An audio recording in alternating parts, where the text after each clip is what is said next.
Excuse me, Lorraine.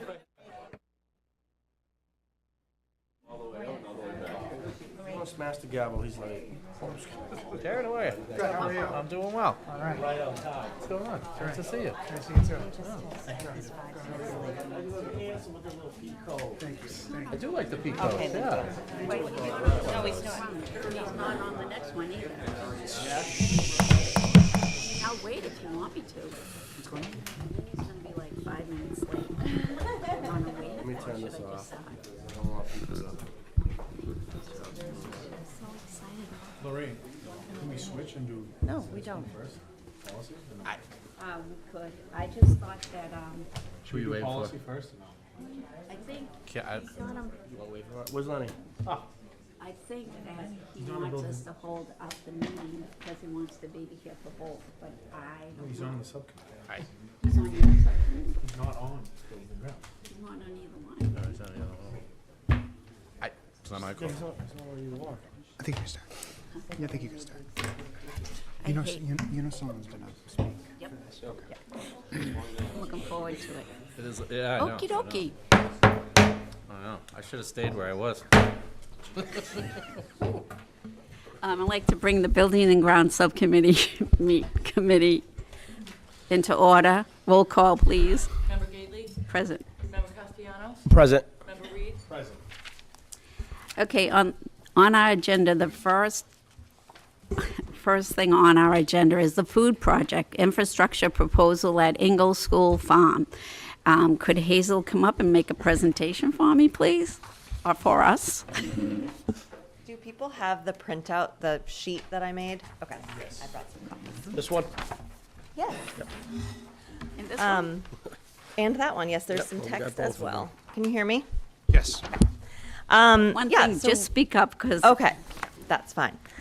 We came last fall, and you all accepted a proposal for a build out of a full wash station for the farm. And this is an alternative to that proposal. So we have right now an existing shipping container on the site. It's just a shipping container, what you would think of when you think of that. And this proposal is to, instead of building a new structure on the site, to put another shipping container next to the one that we have.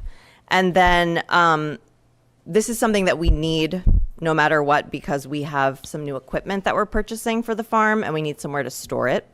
And the proposal would be, number one, to lease a new shipping container. Number two, to cover both shipping containers with a roof, which would create a structure. This would be a lot less permanent. We would not have to make a foundation. I believe it's a very efficient use of space because it would allow us to wash and pack directly into the cooler that we have on site.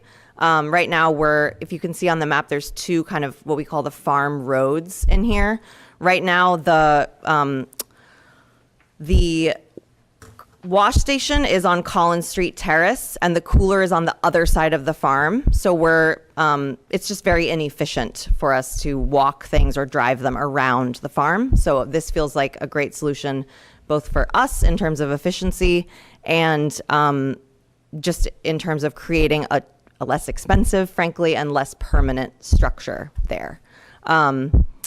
Yeah, efficiency is everything. We grow thousands and thousands of pounds of food on this urban farm site every year, so we're always looking for ways to save our backs a little bit, and I think this is a good solution. Any questions? I have one. Oh, you do? Yeah. Member Castellanos? Thank you for bringing this forward. I remember last year when we were the concept that you put forward. I'm glad that this is where we're at in this project. Could you kind of talk a little bit more about the grant process, I guess the funding piece of it? And Yeah, then absolutely. Also the lease conditions, if you can kind of elaborate on what that looks like and how we are tied into that. If we are not, please talk about that part too. Yes, absolutely. So this grant proposal was put together in the spring from the Essex County Community Fund. The main idea behind this grant was to mitigate the situation with our compost pile. which has gotten out of control. We've had a definitely still feeling the effects of COVID in terms of volunteer inputs. Right now, the farm is completely hand powered, so we have no machinery. We're not processing any bed prep, anything with machines. It's all by hand. So what we had on the farm up to a couple weeks ago was a compost pile that would stretch from where I'm sitting to our mare right there. It was a huge pile. It was overgrown with some invasive weeds, Japanese hops, Japanese knotweed, some noxious weeds that we really don't want to be spreading. So we had that removed. And we're also planning to purchase what's called a walk behind tractor, which this is getting kind of into the weeds, no pun intended, but it will allow us to essentially shred plant material in the field so that we don't have to ever go back to having a compost pile that is that large. We're also partnering really closely with DPW because we do a lot of work in all of the community gardens in the city as well. So we were seeing a problem where in the spring and fall, we would have just an absolutely huge influx of plant material that we couldn't really process with our current labor structure. So hopefully this machine, the DPW partnership, it's created a lot of space on the farm. It's gotten rid of what was honestly a sort of out of control compost pile, and we'll be able to have a smaller educational compost pile. Still definitely want to be teaching the young people about that process and how, plant material is stabilized and turned into compost without having a mountain. Does that answer your question? I don't know. Well, just the second part about the lease. Oh, yes, sorry. So the grant. So the big, I'm sorry, I rambled. The big point of the grant was to get that removed, right? Do some grading there and make sure that, we had completely removed that pile. Now we have space. We have a machine coming. We have a new shipping container that we want to lease. You can't buy these shipping containers. It's always a year-to-year lease. So it would just be the food project leasing from our existing, we have one already. We'll work with the same company. You can lease them year to year indefinitely, but you don't purchase them. And that funding would come from the food project? Yes, correct. Full? Yes. Okay.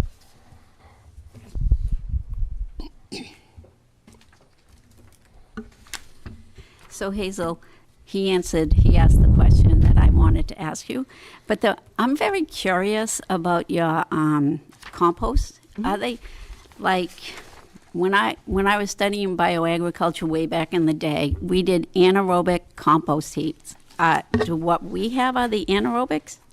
No. So what we're doing is it's called a windrow, and basically it's the one that we had was a windrow, and it starts out as a huge pile of just raw material. Okay. Ideally, you want to have a mix of carbonous and nitrogenous material, so greens and browns. And then it is exposed to oxygen. So oxygen is a very important part of the process. It is exposed to water. Rainwater, we water it if it doesn't have enough moisture in it. And that's how the process of decomposition happens. And when I say exposed to oxygen, I literally mean one shovelful at a time, turning the pile over, the entire pile. So if you think about, again, from here to your table there, that's an incredible amount of work. So what we're trying to do is, again, working with DPW to dispose of large amounts. Like we just did a big cleanup at Tech, at Linear Park. We're bringing all of that to DPW. Have you ever thought of trying the anaerobic? Where you just cover it with soil once it's done and let it cook? Well, the problem that we're running into is just simply that we can't process the amount of material that we have. Like if we were to have a, front loader or something like that, a bucket on a tractor, it would be more plausible for us to do something like that. We have that on other sites at the food project. We have suburban farms that we manage as well. But it's not really it's not working well as part of our little operation. So what we're going to do is drastically scale back. We'll still be making compost, but it will be more of an educational tool, not as much of an end product goal. Yeah. Okay, thank you.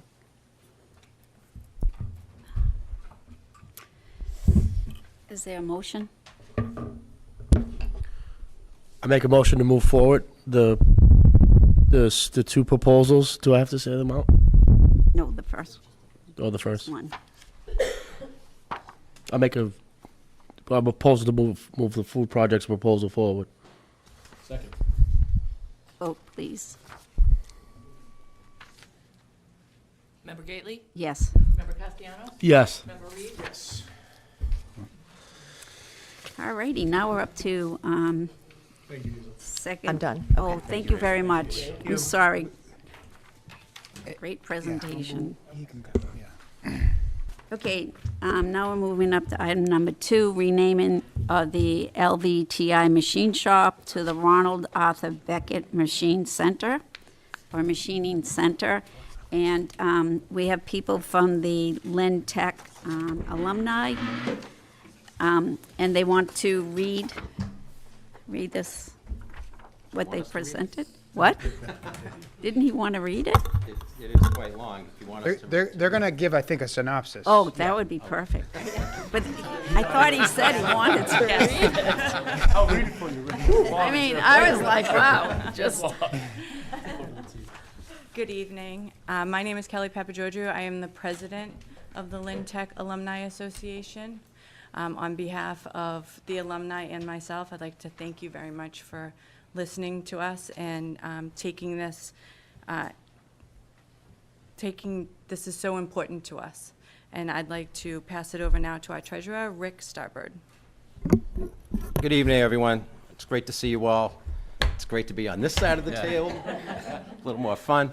And as Kelly said, thank you very much for taking this up. This is something that we've been discussing amongst our board for quite some time. We're also joined tonight by 2 of our board members who are here, Shannon Malaya and former LBTI Assistant Director Joe O'Hagan has joined us tonight. It was actually Joe who eloquently penned this letter.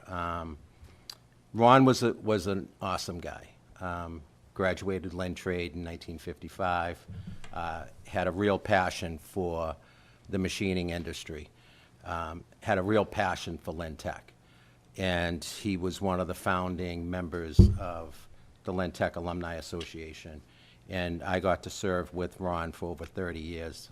I was a kid when I got involved with the Lynn Tech Alumni Association. And I learned so much from Ron and from Ron's passion, particularly with the machine shop program.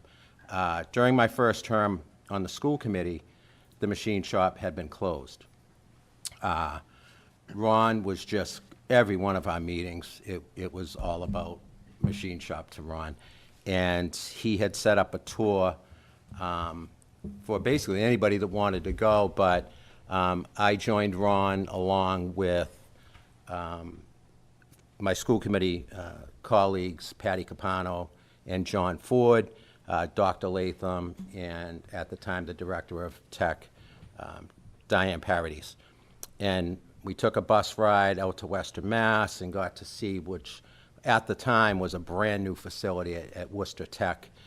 Went to Assabet and a couple of other schools, touring their machine shop programs and talking about what we could do to reimagine the machine shop program at Tech and get that reopened. And I, imagine everybody in this room has been through that program now and has seen for themselves that it is a state-of-the-art machining program over there with the equipment and all. We've had elected officials on every level, I think, has visited that shop. And it's all due to Ron Beckett's passion. And for those reasons, we would love to get approval to name that shop after Ron, the Ronald Arthur Beckett Machining Shop. thank you. Questions?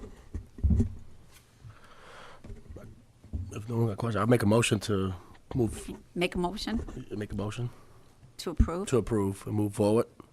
Move- Second. Member Gately? Yes, Member Castellanos? Yes. Member Reed? Yes. move it to the whole committee, both of the items. Yeah. Thanks. Can I say something quickly? Oh, I'm sorry. No, no, you're sorry. The mayor. Yeah, I just want to thank the Lynn Tech Alumni Association for bringing this to us. Also, Mark King, who I know couldn't be here, who we had spoken with, and really, we're so lucky to have the Alumni Association, to have an active group. and we see your passion for Ron's passion as being real inspirational, I think, for the whole city. We're really proud of that program and really proud to be able to do this. So thank you. Oh, thank you, Mayor. Appreciate that. And welcome back, Councilor Subbard, not only to Tech, but also to the school committee. So. Thank you. And please feel free to join us next week for the Festival of Festival Trees of right Trees. outside. The Shameless plug. Thank you very much. We will be there. Great. We have our own Yeah, tree. yeah. We're Thank donating you it. all for donating. But I'll Thank give you. that- Goes to- It does make a big difference. Thank you. very Have a much. great Thank night. you. Ever. Oh, yeah. Member Dugan. Oh, thank you. Can we have a motion to adjourn? Make a motion to adjourn. Second. Member Gately? Yes. Member Castellanos? Yes. Member Reed? Yes. Okay, moving along, I'd like to call to order the Policy Subcommittee meeting for tonight. Roll call, please. Member Dugan? Present? Member Reed? Present. Member Satterwhite? Absent? Okay. So tonight we have two policies that have been tweaked a little bit that we're looking for the committee to approve. The first one is GBEA, which is staff ethics and conflict of interest. So we do have Attorney Gallo here, who's our go-to policy guy, my savior with policies. So I don't know if Attorney Gallo wanted to just kind of summarize what the changes here are. Absolutely. Thank you.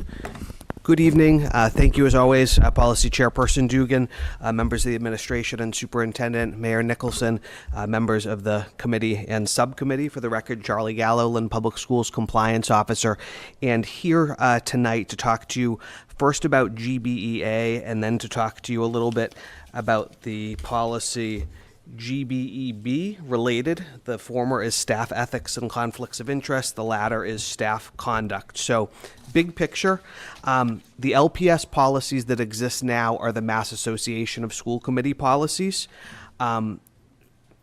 That they were part of the overhaul that occurred over the past 4 years. More recently, myself, Executive Director of Human Resources April Reed, and Deputy Ruggiero were asked by the superintendent to address some to and did so through these policies, and did so, I want to note, in consultation with Sheila O'Neill and in partnership with the LTU to be sure that we were, doing something that was workable for our staff. I also want to note that our approach here is to tweak some existing policies, not to add new policies. We're aware and cognizant we started with 400 policies prior to that overhaul. I don't want to go back to that. I know that we had policies that conflicted with each other. I don't want to go back to that. So the approach tonight is one of tweaks. So that's the big picture. Getting down to the nitty-gritty on the two policies. GBEA is staff ethics, conflicts of interest. You have what's on your screen here in your packet. And what we've done is a couple of things. There was a shortcoming, I would say, in the Mass Association of School Committees model policy.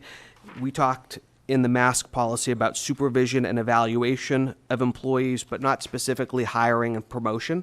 So we've added those two words, as you can see in red. And then we've included specifically language from the conflict of interest statute, which is, I'll just throw on your screen so you can see it, hopefully.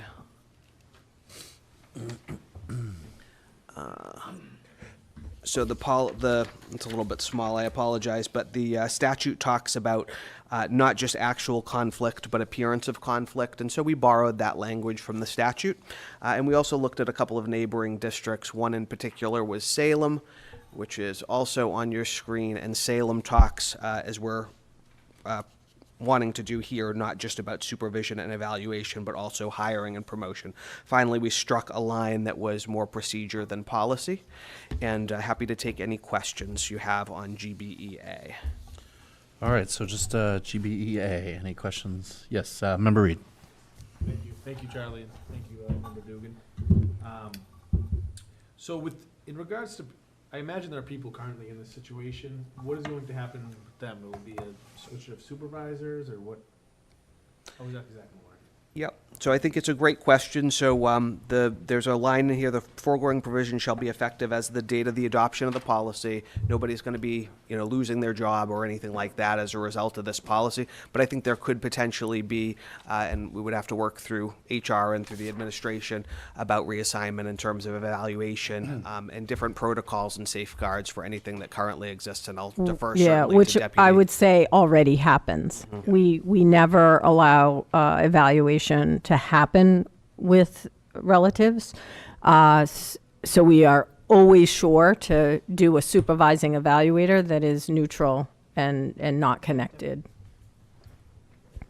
On a similar note, I guess how do we track this? Is it just when it comes to us, or is there some type of disclosure or something? How do we go about? People have different last names and other. Yeah, the actual application for a position asks the question, Yeah. are you related to anyone in LPS, and if so, whom? So moving forward, but current, I guess is it just sort of we hear of it, or? Well, applicants need to disclose Yeah. that if they're related to a particular employee, and how are they related. The issue is not being related. The issue is, again, being hired, evaluated, or supervised by a direct family member. Sure. And just a technical question, I guess, so is it, I guess, like, would a department head and a teacher in a department constitute that? Is that a different, So- could they do evaluation? Yes, Yeah. department heads do supervise and evaluate, and so yes, that would impact that. A department head could not supervise a relative. Principal could not supervise a relative. Vice principal, program specialist. Any administrator who does supervision and evaluation cannot supervise anyone that they're related to. Great. Thank you, that's my question. Okay. Any other questions from the? Yes, Member Castellanos. Just some clarification around, so with this change, so any hiring panel or promotional, like, step forward, are we gonna vet that process? I guess, are we gonna, because because they're already in the system already as a promotion, are we gonna have another, I guess, like a check, like a scrape through to see? So even with a promotion, they have to apply. And so to Dr. Alvarez's point, in that application process, there is the question, are you related to anyone? And if so, whom and what relation is it? And could you just kind of go through those types of relationships that we're, like, definitely not, so what can you identify the conflict for us? So married, Siblings, uncles, children, cousins, all of aunt, the above? uncle, all of it. Yeah, And by marriage as well?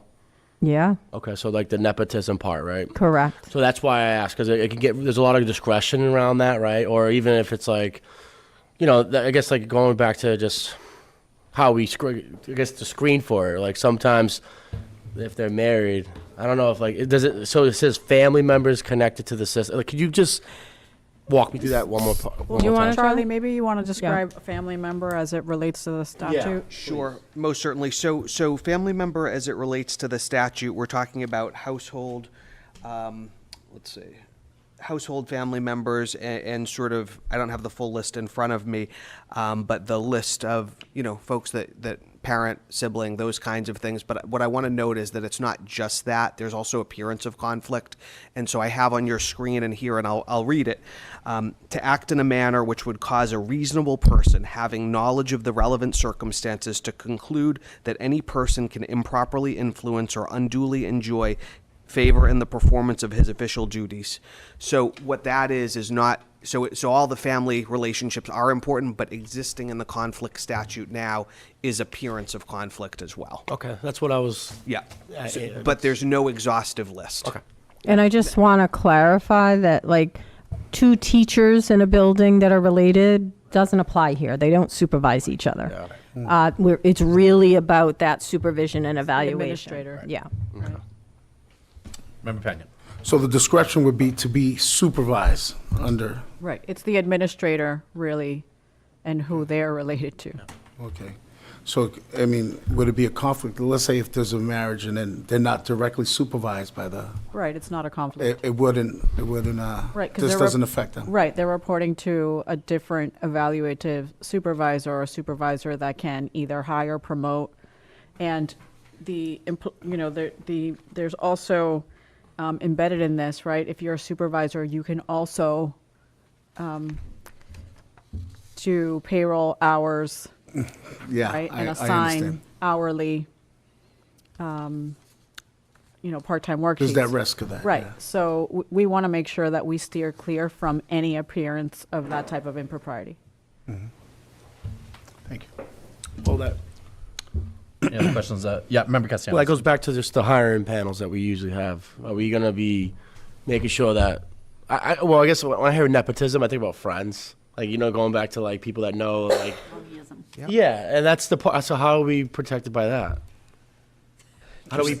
Just thinking out loud, if this were to be adopted, our next step is always to get into sort of procedure. And this is not going to be some big drawn out procedure, but just thinking out loud, I'm guessing that maybe there's something that's said at interview committees, to set the stage that, there's no sort of relationship or appearance of conflict. Maybe we start our interview committees moving forward with that kind of a statement, just thinking out loud.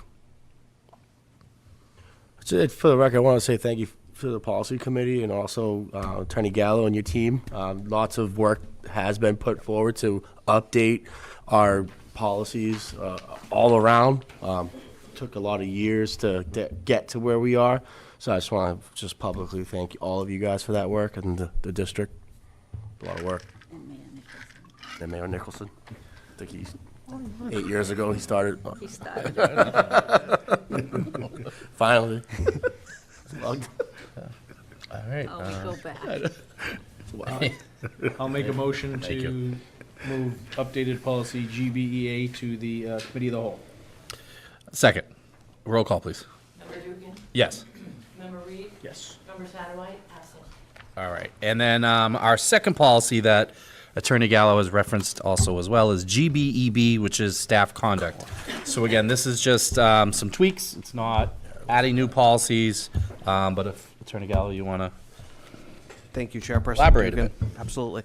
So GBEB is the staff conduct policy, and what we were thinking about is not just sort of the things that are prohibited within the existing staff conduct policy, but also to be thinking about student civil rights, to be thinking about socioeconomic factors, cultural backgrounds, those kinds of things, and to ensure that nobody, no student is sort of harmed, disparaged, otherwise disrespected on those bases. And so what we did was we took GBEB and we just added some bullet points, as you can see. Bullet point A already existed within the existing GBEB, so that's not a change. We just turned it into a bullet point, and then we expanded. B, C, and D are prohibitions that already exist in Massachusetts law under Chapter 71, so that already exists. E and F are items that speak to that, civil rights, wanting to make sure we respect the dignity, making sure as the committee, as the administration, as the district as a whole focuses on belonging, to harken back a little bit, 2 months ago or so, I was here and expanding our protected classes in all of our policies.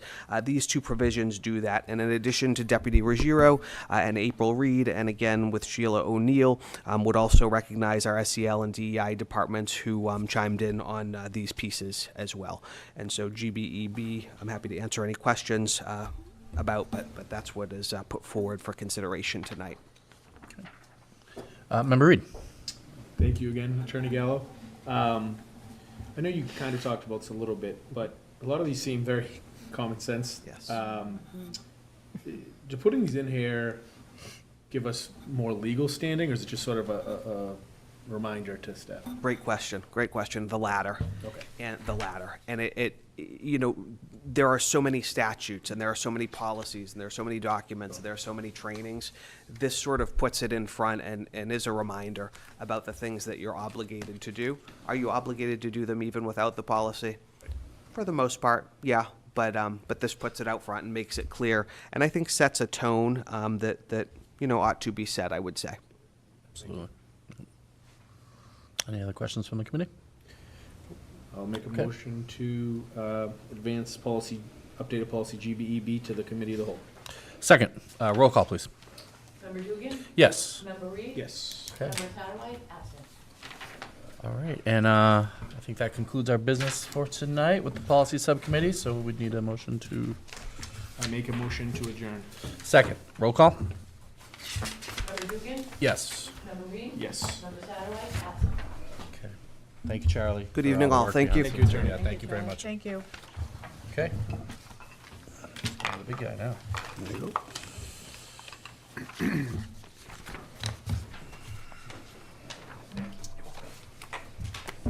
All right, so we will move into open mic. The open mic session is designed to provide an opportunity for citizens to express their views on matters of concern to the school committee. The sessions are not designed to encourage debate or lengthy exchange of views, but are to have the committee understand numerous points of view. The committee would appreciate speakers keeping their presentation to 3 minutes in order to accommodate as many people as time permits. The chair reserves the right to limit the number of speakers on the same topic to 3. All speakers must be at least 18 years of age or enrolled in high school in the Lynn Public Schools District and having discussed their views with a student government representative. The chair reserves the right to rule a speaker out of order if they feel that the speaker's comments are personal in nature. If a speaker's comments are directed at a school committee member or a member of school administration in attendance, that member through the chair may address that individual. Anyone here for open mic? Anyone wishing to speak at open mic? Last call for open mic. And we will close the open mic portion of the meeting and begin the 17th regular meeting of the school committee. Roll call, please. Member Castellanos? Present. Member Dugan? Present. Member Gately? Present. Member Pena? Present. Member Reed? Present. Member Satterwhite? Absent. Mayor Nicholson? Present. For those who are able, please rise for a salute to the flag and remain standing for a moment of silence. Please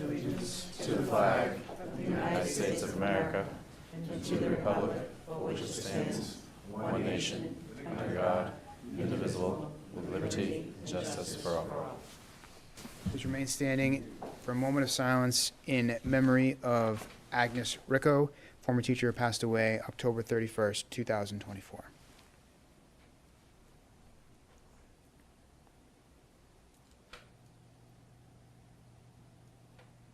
Thank you. Some peace, Agnes.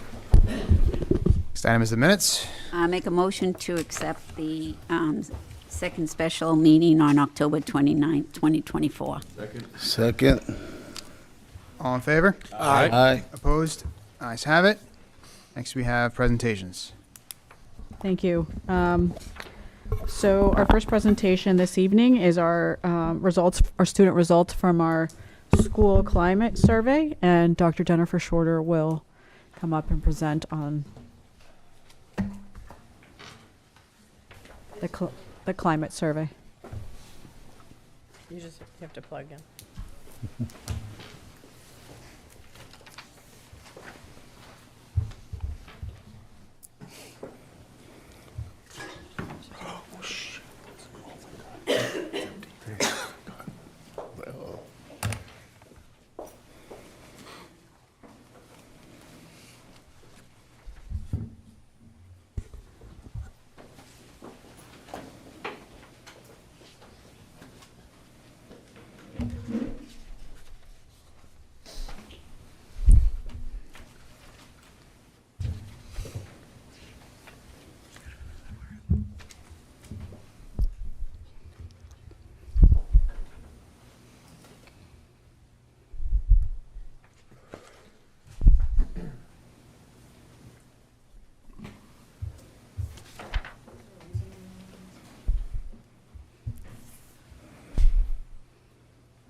quiet.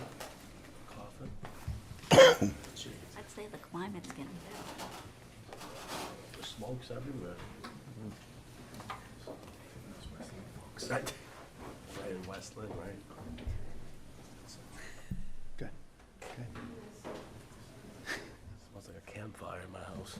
Yeah, I know. Yeah.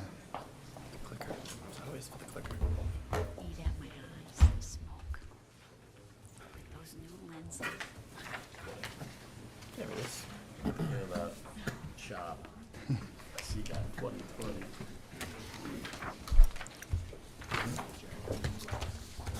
Good evening, everyone.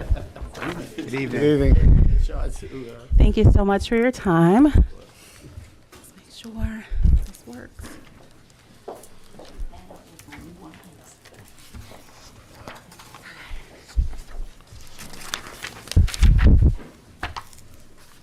So before we jump into the climate survey results, I'm going to give some context and background of how we arrived here once we get here to the actual slides. Thank you for your patience. Great. So I do want to acknowledge that this was a collaborative effort between Data Assessment Accountability, the Social Emotional Learning Team, and DEI, Diversity, Equity, and Inclusion, of where we initially worked on this together as we were thinking about overall school improvement, that it's not just about academics. It's about looking at the overall social emotional well-being and how equity, belonging, and inclusion plays a part in how our student outcomes look at the end of the day.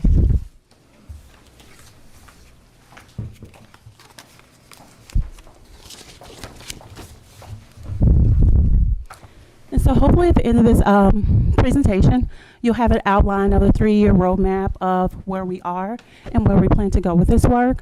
Analyze and share the initial findings from our first administration of the Student Climate Survey, and then define next steps and somewhat of an engagement strategy as well. So again, really thinking about how we're elevating the stakeholder voice, more of a 3-year roadmap, while we're focused tonight on the Student Climate Survey, thinking about other stakeholder voices as well as we shape this vision for improving inclusion and belonging, which ties back to our strategic plan and also our district prioritization. So when we think about inclusive engagement, it's more of a collaborative approach. While yes, students are who we serve, we also think about the staff, families, and caregivers as well.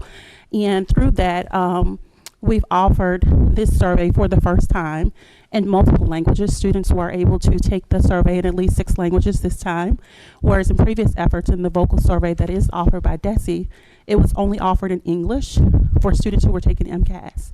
And so that only captured about 23% of our student population. So again, thinking about an inclusive engagement strategy that not only honors the voices of the students, but in year 2 and 3, you'll see that we plan to roll out surveys for our parents, staff, and caregivers as well. So in year 1 of thinking spring to spring, where you see more of a white box is a pilot phase, and a fully color box is full implementation. In the spring of 2024, we initially piloted the survey with about 6 schools, and we got feedback from the school leaders that were engaged in that pilot to reshape the the survey that we implemented last month. And so in the spring of 2025, we're going to pilot our staff climate survey, but also thinking about alignment between the different tools that we're using. So if we're looking at self-efficacy, we're looking at self-efficacy for our students and our staff, so that we're having multiple measures across the different groups. And then in the spring of 2025, we'll have our second administration of our student climate survey, so we can look at from fall to spring. There were some strategies and interventions that we used based on the data. Did that change outcomes for our kids? Do our students have a greater sense of inclusion and belonging? And then at the end of our first full year of implementation of our student survey, we also want to hear from our students as well of what was their experience with the survey. And so we're planning that as well. In year 2, we'll continue the administration of the student climate survey twice a year. And then in year 2, we'll also have the full-scale implementation of the staff climate survey. But then in year 2, we're also piloting our family and caregiver school relationship survey. So you'll have 3 different surveys going on, with 1 in a pilot phase in year 2. And then in year 3, we'll have the 3 different surveys elevating the stakeholder voice from all different perspectives: students, family, caregivers, and staff.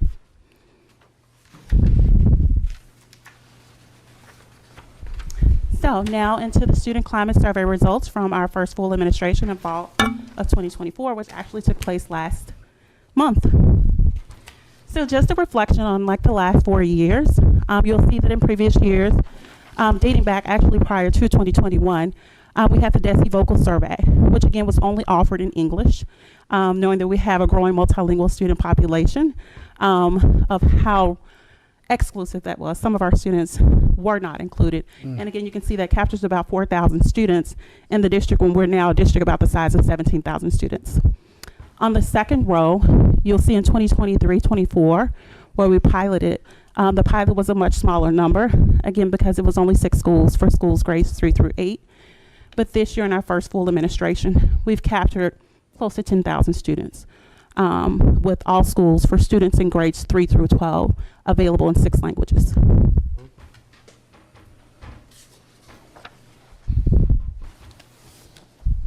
And that's just actually just a repeat of what I just said. Thank you. Here you can see the different languages that were available in addition to English. And as you can see, when students are given access to have options, they choose those options. And so the students had the choice to select their language at the beginning of the survey. And about 13% of our students chose a language other than English to complete the survey.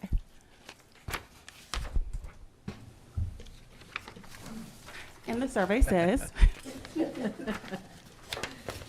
so overall favorability is on a scale of 0 to 100. And so when you look at all the different categories that we surveyed the students on, we had about a 70% favorability overall. You can see circled in green is where our students scored us the highest as a district when it comes to the climate survey, which was diversity and inclusion and self-management. And on the next slide, I'm going to look at those. And the 2 lowest areas or opportunities for growth were school belonging and school engagement. This looks really small here. So what is diversity and inclusion measure? I do want to note that this was only for secondary students. There were some categories that were relegated just for secondary students, where some of the questions when we talked about it, we reflected with school leaders, CEL and DEI team, that some of these things may have been a bit complex. So there were some things like grit that was more suited for a secondary student, but not necessarily a 3rd grade student. So this is one of those categories where it was only for secondary students. And you can see within diversity and inclusion overall, it was a glow. But particularly, students said, how often do you have classes with students from different race, ethnic, or cultural backgrounds? And this is where they rated the highest at 84% favorability. Next slide. And so when you look at some of the questions that were asked on self-management, where the students rated the highest, of how often do you follow directions in class, where the students rated at a favorability of 82%. And so I just wanted to give you some kind of idea of when we're talking about the glows and grows, what do those questions actually look like that the students responded to. For our 2 opportunities for growth, we can see that one was school belonging, which is one of our district goals for this year, focuses well on school belonging. How connected do you feel to the adults at your school? About 60% favorability there.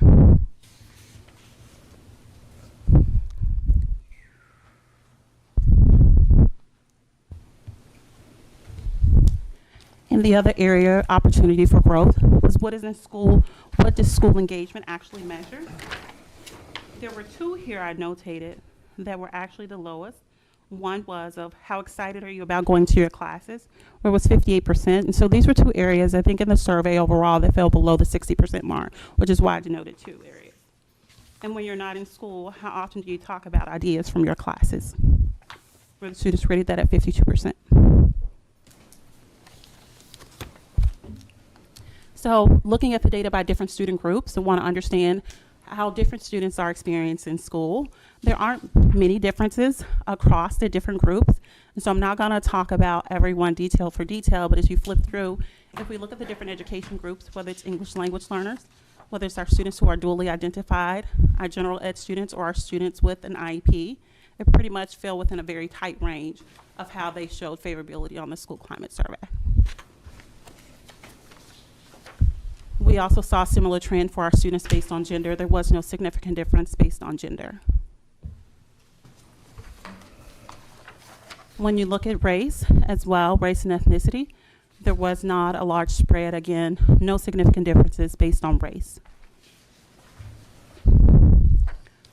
Now, thinking about coming out of the results a little bit and thinking about why it matters, this comes from the U.S. Department of Education, Safe and Supportive Schools.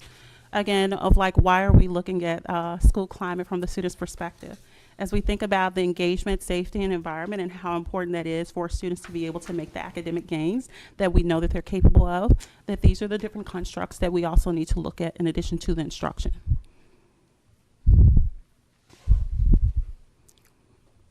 And so this is just the next couple of slides, or a couple of slides that show the actual relationship based on real data in the district, and schools and district staff have access to this to kind of cut through what we sometimes refer to as that intersectionality of data as well. And so on the surface, when we looked at those different student groups, it looks like, oh, there's no difference. But once you start slicing through, you'll see there are some subtle differences that allow us to make more targeted interventions and provide supports to specific student groups. So when you look at this slide here, we're looking at our 9th grade students. And you look at the circled section, which shows the student growth percentile on the MCAS, you'll see that higher students who rated school engagement higher also had higher growth scores. And so that's that line going from a slight incline across. When students have higher student engagement, they're more likely to grow in their academics. And this is based on our students' actual data. When you look at our 6th grade multilingual learner students, those who rated their school belonging higher also had higher growth scores. And so again, thinking about the different strategies, this is where social emotional learning and DEI pick more of the work up. Now that we know what the data says and what it looks like, we can have more targeted interventions. And then just one more example for our 7th grade multilingual learner students who rate their emotional regulation skills higher tend to achieve better growth scores in math. And thinking about 7th grade multilingual learners in math is part of our district prioritization plan. And so being able to look at that, this one actually showed a stark difference of almost double the growth for students that rated their emotional regulation skills higher. So how does this data inform our next steps? Again, it allows us to identify areas for improvement in thinking about 7th grade multilingual learners and how we better support their outcomes in math, not just on an MCAS, but over time in the everyday classroom. It guides targeted interventions as well, and ensuring a more supportive and responsive environment to what our students' real needs are as opposed to a broad silver bullet approach. And then it also allows us to monitor progress over time. So we've taken this survey in the fall. We have months to make improvements, develop strategies, change it up, take this survey again in the spring, and determine, did our strategies work? How do we need to shift again for the upcoming school year? Or which specific groups did this strategy actually work for? And so again, just taking it out to the bigger picture, how does the school climate survey fit into the bigger picture? Particularly strategic priority 4 within our district strategic plan is focused on inclusion and belonging. And we saw that belonging is one of those opportunities for us to grow as a district as we think about the overall success of our students. And that is all I have for you today. Any questions? Member Dugan, Member Reed. First of all, thank you for the presentation. I really appreciate the fact that, I'm not on the mic, sorry, that we are, finding out how our students feel, and, if students aren't feeling good at school and safe, they're just not going to perform well, as you presented with your data, and from my own professional experience, I know that as well. So it's about a little more than half the kids responded. That was starting at grade 3, that number? Or was that just the Grades second? 3 through 12. Okay. Grades 3 through 12. So it was a little more than half. So what's the strategy which is good, and it's an improvement, a huge improvement from the previous year, but what's the strategy to kind of get that number up moving forward? And so one, I think in the first year of really understanding again from the student's perspective of like how was their experience before we think about expanding it, and hearing back from a broader group of school leaders and staff around how they were able to use the data before we scale it up. But and one of the challenges personally I've experienced in another district and rolling it down to other grade levels is what's socially, emotionally, developmentally appropriate from that perspective. And I can give like an explicit example of a survey that we just rolled down to the K2. Where the kindergarten students answered starkly different from the upper grades. And so the question was, does your teacher push you? High school students are, yeah, but the kindergarten kids were like, no, my teacher. So you saw these starkly different. So it's about also, what do we learn from what we've already done and taking the time to develop something that really measures what we intended to measure. Right. So focusing right now on getting this right, making sure it measures what we needed to measure before we scale up. But definitely putting some thought into how do we measure the perceptions of our younger kids. Right. The other question I had was, so I don't have the exact number, I'm sorry, but connected to adults was a little bit lower than I would have liked to have seen. So is there any thought of maybe adding questions about extracurricular activities, sports? Because, I remember being a child growing up. Those were always adults I could go to. Would that maybe boost that number? What are your thoughts on that? I think an additional next step as we think about that particular question of connected to adults is one, looking at those different groups, seeing if there are differences by grade levels. I can imagine that elementary students feel different from the secondary students, but also potentially some focus groups of actually talking to the students. And I know that Bobby does some of their work and working with affinity groups and talking to student groups a lot, but thinking about how do we learn more about what they said. And I think that focus groups is one of those ways, and digging into the data, disaggregating by grade level, different groups, intersectionality. When we say intersectionality, that could be our multilingual learner males in elementary school. That's 3 different ways to cut and look at the data as opposed to just saying our male students. Right. Okay. Member Dugan, I do want to add that when you say connected to adults, there are 2 initiatives really that we want to look at. One is around athletics, which I know we have an upcoming meeting to discuss. Forward to it. Some particulars regarding that and how we've done, some homework and research around what are our challenges, right, in our sports programs, and how do we move forward, removing some of the barriers that we currently face, and also what we've learned. We want to share that with you so that we can start formulating a plan with our athletic directors and our coaches. And then the other is really in the arts, right? We know that students connect with each other and with adults through various forms of art, and we do need to expand our arts programming. So those are 2 things that we are looking forward to developing out in the spring. But certainly what Dr. Shorter is also sharing is that, getting feedback from teachers and leaders around this, right, is going to shape the plan and the implementation of whatever it is we do next. Right. I think what you're mentioning too is a lot with pride in the schools. I was really happy to see some of the numbers, just overall pride in the schools, but when kids have something to latch onto after school as well, it's going to improve those numbers. Absolutely. I think too. So thank you. I appreciate that. We had Member Reed and then Member Pena. A few questions. Thank you, Dr. Shorter. That's a lot of good insights here. My first question is, so is this data, are these the identified areas like the highs and lows, or is there additional analysis to identify? If you go back to the slide with the circles and green at the top and circles here, those are all the different areas that were measured on the survey. And so that might include self-efficacy, cultural awareness, grit, self-management. Sorry, I meant the areas for improvement. Are those the only areas for improvement? What was that? Repeat your question, please. I was just, it says identify areas of improvement as the next step. So is that based on, that has not happened yet, correct? No, because we actually just closed the survey. Actually, first closing date was October 17th. Okay. And some schools, our larger schools, continue to survey until the end of the month. So this data is like very fresh. Schools it's still receive some working. guidance on how to reflect on it. It's been less than 30 days, Gotcha. and so we're still unpacking the data. Great, great. And while this is the district view, individual school data could look different from Sure. the overall Absolutely. district data. Thanks. Just a couple other questions. The first one's kind of a silly question. So on the test design, do they rank it by percentage how they fail, or is it a number scale, or how is it given?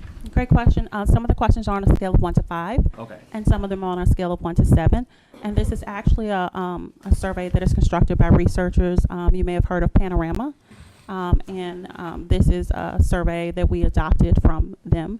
Again, thinking about one of the first pieces of feedback that the survey is pretty lengthy, as it is this time around. And so of looking even at our responses and seeing where there may have been redundancy as well. There were some open-ended questions that we're still working on the analysis where students did have the opportunity to provide responses to questions like, if I were principal for a day, what would you do differently? Or what are 2 things that your school should keep doing that they're doing well? What are 2 things that students could do differently to ensure that the school is safe? So it switches that ownership from like the student as well, but also like if you were an adult, as opposed to what could the adults at your school do differently? Sorry, I'm just confused. So what does this number mean, for example? 70% favorability. Yeah, so that's people who, number of students who put over a certain threshold? Over a certain threshold, Okay. and it can vary by question depending on the question. Like some of the questions are on a scale of 1 to 5, and so favorability Gotcha. could be 3, 4, Great. and 5. Yeah. Whereas on a scale of 1 to 7, favorability is 5, 6, 7. Gotcha. Thank you. That's all I got. Everybody. Thank you for the presentation. Just to echo on what, Dr. Alvarez mentioned, yesterday I had a meeting with a nonprofit organization, and I met with students who did their own survey. They were from English, and 90% of the survey is that they're really concerned about extracurricular activities and really like investing with sports, and especially our student athletes, like, Member Dugan mentioned about pride and really investing. Some of them also mentioned where, like, our science equipment is kind of old, outdated. Mm-hmm. They even mentioned when they're going to compete with other schools, example, like with the robotic, like, when they go to other districts and they have like really up-to-date stuff, and it's something where we really need to focus, and then that gives them a sense of belonging, focusing with their, training facilities and stuff. We lose students that want to go to other areas because they have better training facilities and stuff. And I think that's some scenario where we really need to, well, you mentioned we're working on, we identify that, but they really identify that on extracurricular activities, and we really need to focus, and it'll be part of helping students belong, and Absolutely. you mentioned the arts and et cetera. So, thank you. Thank you. Member Kaylee. Thank you for your presentation. I'm so glad we're addressing the climate in our schools, and we're actually getting information back from our students, because it's very important. It saddens me to look at what does school engagement measure and see a 58% on how excited are you going to your classes, and that could tie in with what Mr. Pena is saying, because if you go into a science class and the science class has outdated equipment and you can't get what you want to get done, or when you're not in school, how often do you talk about the ideas from your classes? That's another issue that I think is 52%, and it's like if you're excited about your classes, when you walk outside, sometimes you talk about them. I know I've been talked about in the past by students. I know I have, but not in a negative. So I want to make sure you understand that. I mean, when I made ice cream in the classroom, they loved that, and they were running to my class. So it's just that it's an equipment. We may need to address that. I love this because we're going to get feedback in the spring of how we do. Will you come back in the spring? Yes. and tell us how, if he's increased? That's the plan, to come back and share the outcome. Oh, I know, but I That's want to the make plan. sure. To present the, Someone may have other plans. this is where we started. The teamwork. I want to see improvement. I'm like all excited that they're going to be able to express themselves on a regular basis and know that what they're saying, the input is important and that they're being heard. And that, I think, is the most important thing. And I think that we're going to go places with our student involvement and our student gains and how they feel like they belong. Because it saddens me to see that a lot of students do not feel like they belong or belong in their building. That saddens me. And I also want to call out while you're on this page too about school engagement, that those questions were specifically about in your classes. And so, yes, we're talking about the extracurricular activities, but these questions were very targeted to about in your classes. And so, and to Mr. Pena's point of thinking about, you know, the equipment and the different ways that we engage students in the classroom, as well, is really where these questions focus is in that in-class time. Thank you. Thank you. Member Pena, Member Reed. I forgot to add, one of the things that they did mention was having access to, like, only certain schools would have certain things, and they weren't being able to access those curricular activities from other schools, and not being equitable across the district, you know, so. Yep. Those are things that they mentioned, Yep. that they would get better at other schools, or, like, for example, a life skills program that's done here at Tech. They said they wish they can have that at other schools. Okay. Thank you. Yep, thank you, Member Pena. Member Reed. Sorry, Jesse, I forgot my question. So, from a data perspective, how do we judge what is a good number for like the individual questions? For example, using the question, Member Gately. Obviously, 50% sounds low, but how do you judge that? How do you judge that quantitatively? So I think of it more of less of judgment and thinking about what do we learn from it to better support our students, and thinking about to the point of like different schools have different resources. And so from wherever you are as a school, when you think about particular, let's say school belonging or engagement, what is it that you need to better support your students? But it's less about the judgment piece, but we have more information to inform the work that we should be doing more of or less of. It's just my brain. It's hard for me to comprehend what is a good number and what isn't. So, given, I think also like thinking about over time, we'll learn more as well, because of there's general data about other districts that have taken this survey. But over time, as we collect more data, it begins to tell a story as opposed to just a specific point in time. Well, that's kind of my brain was going kind of sort of comparative data on other places or whatnot.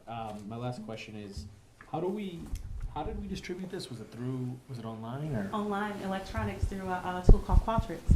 Is there any way, I mean, I know we do this with other surveys like the health and wellness or the wellness survey.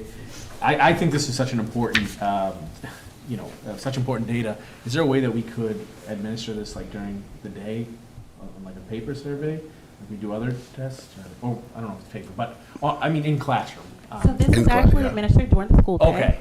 Gotcha. They can take it on their laptops, and having it electronically actually allows us to access and process the data much faster. We can download the file, upload it to the platform that every school has access to, and they can manipulate it, and it changes the charts.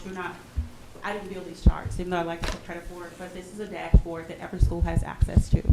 And they can manipulate the data and slice and dice intersectionality, however they want to look at it. They have some guided reflection questions that allows them to engage interactively with their data and think about their individual school strategies. So even with that like dedicated time, still 50%, like it was obviously optional, still 50%, only 50% of students participated? It's actually about 90% of our grades 3 through 12. Oh. So we have about 12,000, slightly more than 12,000 students in grades 3 through 12, and Sorry, we almost got 10,000 students. So it's actually about 90% of that targeted grade. Oh, that's awesome. Oh, sorry, I misunderstood. Thank you. Those students who didn't fill it out were probably absent that day. And then also thinking about like cleaning, we probably got around 11,000 responses, but when you look at the incomplete surveys, the ones removed, some that were duplicates, and cleaning up the data of what's usable, a student that answered 2 questions out of 20 that's not really usable data. Absolutely. Yeah. So we got, when you see that number close to 10,000, that's that clean data that we could actually use. Thanks so much. That's Valid question, great questions. Great. Well, thank you so much for the presentation, the whole team that worked on this, and all the students for sharing their feedback. This is terrific. So thank you. Thank you. Thank you so much. Thank you. Thank you. Good stuff. Next, we have Emily and curriculum data on ELS. And we have Laura Sanchez, our Executive Director of Multilingual Education, and Patty Hebert, our Chief Academic Officer, who will be guiding us through this presentation this evening. This is some serious shit. Good evening, everyone. Thank you so much for being here today. Good evening, Laura. So, the multilingual learner population in Lynn is the fastest growing population, pre-K to 12. Lynn Public Schools, our multilingual learners represent over 55 different countries and over 30 different languages. If you could see in the graph, Spanish is the predominant language that our multilingual learners speak.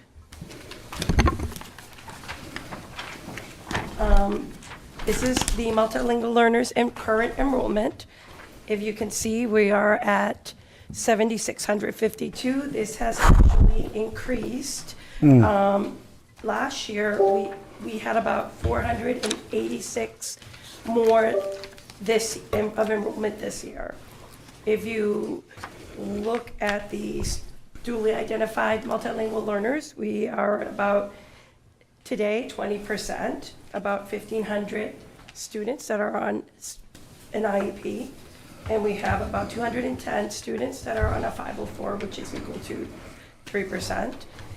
If you look at the enrollment by grade, you see that most of our multilingual learners are in the elementary grades.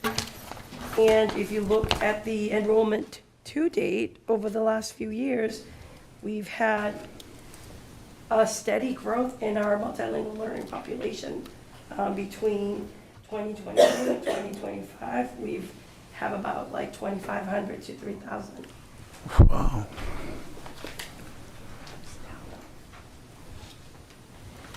We're going to get into our access data for school year 24. Last year, 7,166 students were tested in the access data. If you look at some of these numbers, we had about 9% of our students make attainments. That means they failed out of the access, they're proficient in English. The overall average for the district was 2.79. In order for our students to make attainment, you need to score a 4.2 overall and a 3.9 in literacy. If you look at our performance over time, we've stayed stagnant. We did decrease by 2 points from the year before. We went from a 34 to a 32. If you look at the number of students that we've tested over the last 4 years, it's a growth of over 2,500 students. That's a significant amount of students that we test for access.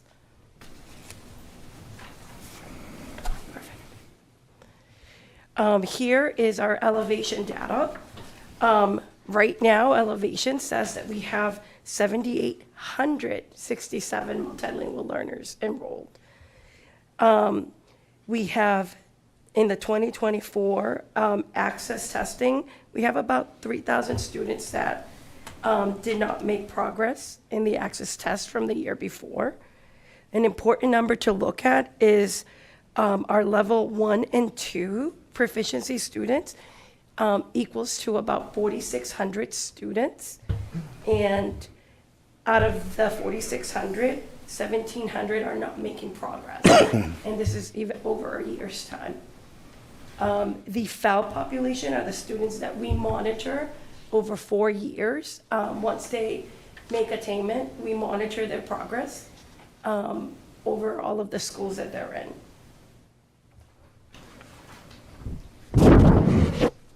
This is the most recent formative assessment data. This is for this school year. iReady Math in grades 1 through 8. If you look at this, the first graph, you have students that are not English language learners and students that are English language learners. And if you look at the number of students that were tested, it's kind of the same. Right now, students that are not ELs are on or above grade level is 13%. Our multilingual learners, our EL students, are making on or above percent of 1%. For iReady ELA, grades 4 through 8, if you look at that chart again, you see the number of students that were tested, and you see how not ELs are performing versus our English language learners. The most recent formative assessment data, if you look at our M-class DIBELS in grades K to 3, you are able to see that our non-ELs are performing a little better than our multilingual learners. Our multilingual learners are double of the percentage of them are not making progress. It is important to note that currently they are being tested in English, so that could impact a little of the scores. Our multilingual department consists of, in elementary schools, we have 79 English language development teachers, ELD teachers. 32 of them are on waivers. In the secondary schools, we have 32 teachers and 9 of them are on waivers. In dual language, we have 22 teachers and 7 of them are on waivers. We have 2 ELD coaches, 3 SEI coaches, and 2 ESL coaches. We do have some open positions within the schools. We have 13 ELD positions and ESL positions open, which we have had some progress since the last school year. We can go into the next page. I want to talk a little bit about the partnerships that we have recently made over the last year. We have been working with the BC Fellows, dual language, works with them specifically on making sure that they are getting into our dual language programs, and we are also we also recruit some of these fellows, so they are working particularly at Connery and Harrington. We have made a partnership with Salem State University. We have a cohort with Salem State where our unlicensed teachers have 5 classes that they take that are paid for through a grant, and they also support teachers with licensure. So right now, a majority of our waiver teachers are participating in this cohort. The next cohort starts in the spring. And we have also been partnering up with TNTP through DESE, which is helping with our math, 7th grade math program. And we've been partnering with Support Ed. Deputy Gores has been leading the charge in making sure that we are creating some cohesion in the secondary levels so that we are aligning a lot of the interventions that we're providing for our ELs. These are the current programs that we have. Our current programs in elementary school are kindergarten through grade 5. They are taught through a sheltered English immersion. We call it SEI. Students are receiving sheltered content by an SEI-endorsed classroom teacher. And in the secondary schools, grades 6 through 12, same concept, sheltered English immersion program. They are receiving content instruction through an SEI-endorsed teacher. In high school, in secondary schools, we have a little bit of a difference. Our level 1 and 2 multilingual learners in the first 2 years of the U.S. schools, including those with limited formal schooling, may be placed in targeted grade level classrooms alongside their early proficient multilingual learners. It is important to note that there are two parts to educating our multilingual learners. We have the language development piece, and we also have their ability to access our curriculum. Within our multilingual learning department, we have the dual language programs. Our dual language programs are at Connery and Harrington. We have about 429 students. At Connery, we offer dual language from kindergarten to second grade. There are 6 classrooms there. They are the one-way immersion program. 100% of the students are being taught in the same language group. And the one at Harrington School, from pre-K to grade 4, they're the two-way immersion program.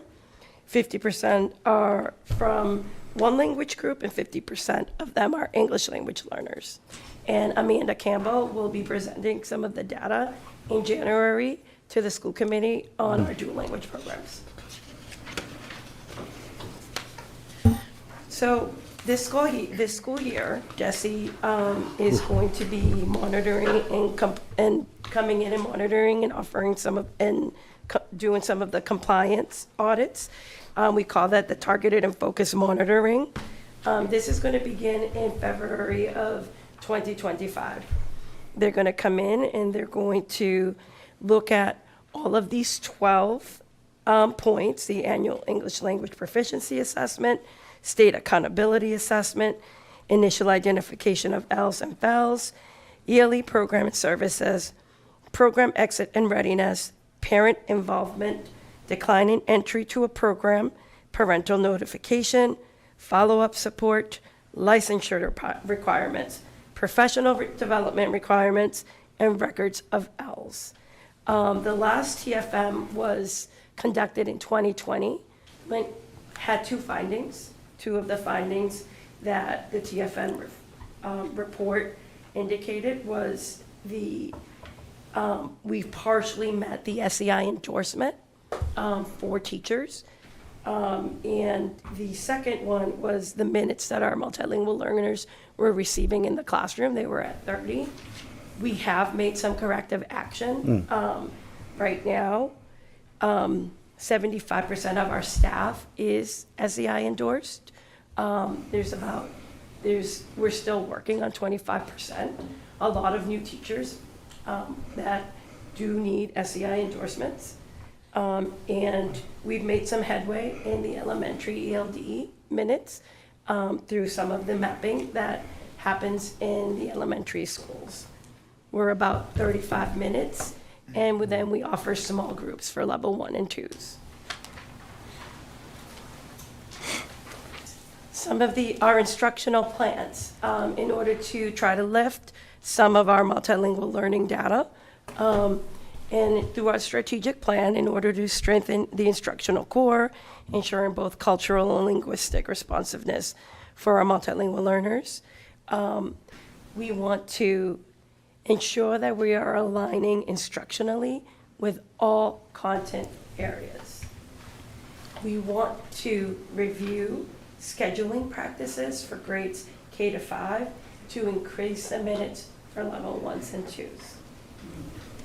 We want to ensure that we provide school-wide professional development. This can occur during some of the half-days for staff on breaking down language demands, language objectives for our students.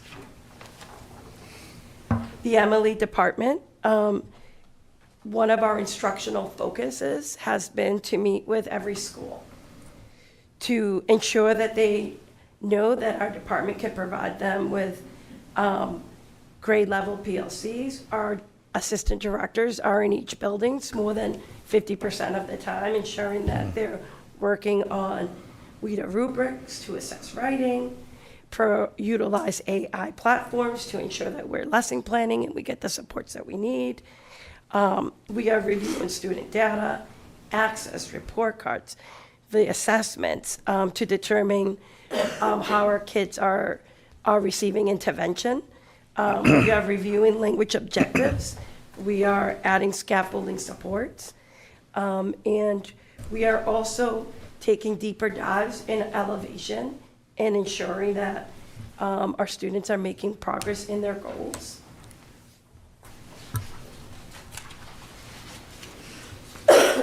More interventions that we have is this year, I'm excited to announce that in the secondary schools, we purchased flashlight learning systems. This is going to provide the secondary schools with access support and testing support that they need. Our multilingual learners face a lot of challenges with the speaking and writing components of the access test, and this program is a tier 2 program that supports and it progress monitors this for our students. We are, again, increasing support in progress monitoring through the use of Elevation. Elevation offers modules and activities that that teachers and students can rely on to increase instructional supports in all content areas. iReady Math, grades 4 to 8. We are providing small group class interventions. Imagine Learning in grades K to 5. There are some schools that are utilizing this program for after-school programming. Rosetta Stones, all grades. We are creating centers. We are figuring out after-school supports, home supports, ensuring that students are getting on Rosetta Stone to orally represent the language that they're trying to learn. Title III after-school extended day programming. We are getting a lot of requests from schools to ensure that they're preparing their students, not just for Access, but also for MCAS.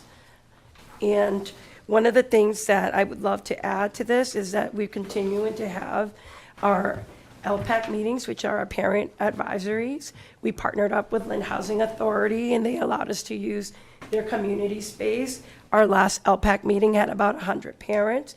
We offered 6 languages for the parents to have translation in. It was wonderful to hear parent feedback on the education that their children are receiving. And our dual pack, they've had their first dual pack meetings at both Connery and Harrington, and that's something that happens all year long, including with our LPAC. So we're excited to provide families with in-person support.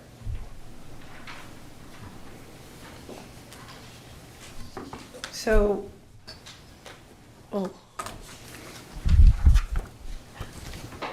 grants. So there's one more slide, which is a good slide. Yeah, the grants. We want these grants. So these are the DESE awarded grants. We applied for the 0348 Multilingual Newcomer Homeless Support Grant. We were awarded it. This grant is going to offer hotspots, transportation cards, all sorts of different food incentives cards. Plus, there's an academic component to this. We talked to DESE, and they approved SEI endorsements for teachers, which is great. And then they also approved dual licensure. If there are incentives for teachers, we can provide professional development. If teachers want to get duly certified, we will pay for the licensure.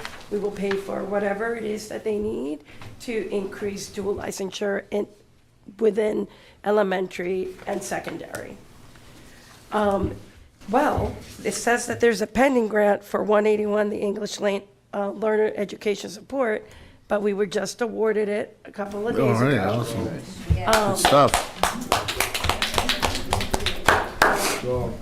This grant is going to help us continue our partnerships with Salem State University in order to ensure that we're providing that cohort support for unlicensed teachers. Awarded continued support with BC with the fellows. We're also able to provide middle school transition program for the dual language. We're going to be able to provide them with consultation as we're looking into moving to the middle school and adding a 5th grade to Harrington. So all of this is going to get funded through this 181 grant.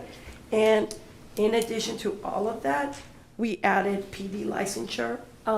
So there's a hefty amount of money if teachers do want to become duly certified in the elementary grades per se. we can talk to whoever the powers are to help support, incentivize this, because it's necessary.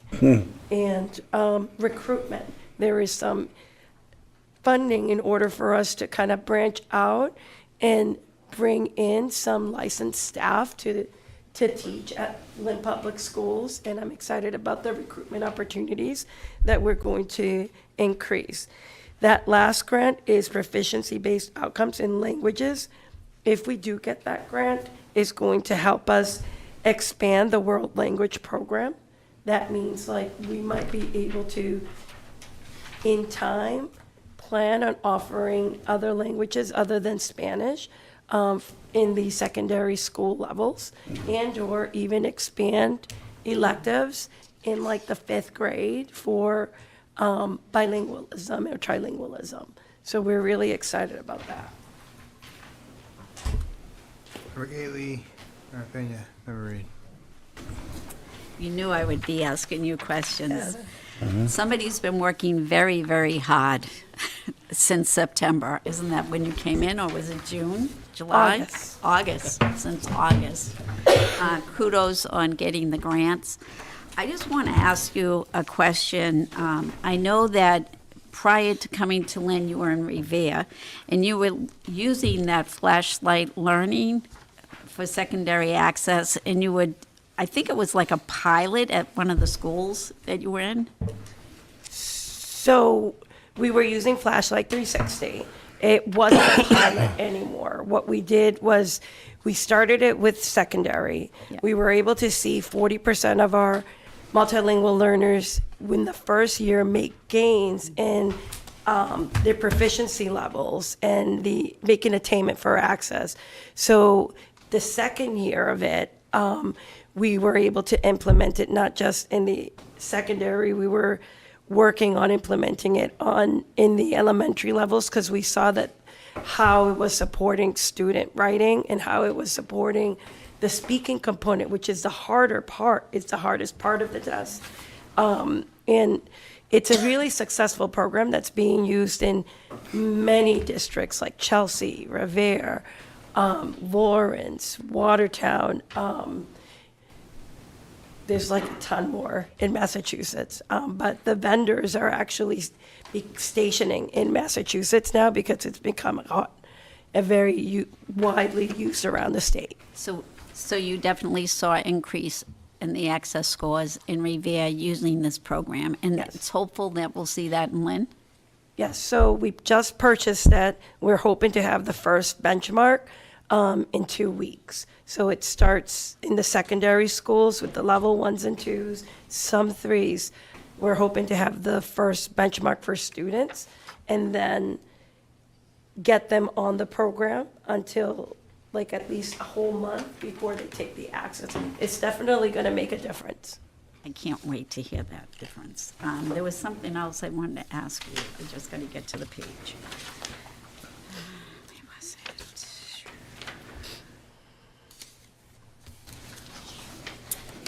It was around how you're implementing the instruction for multilinguals. Yes, ELD, and it's on page, I think, 13.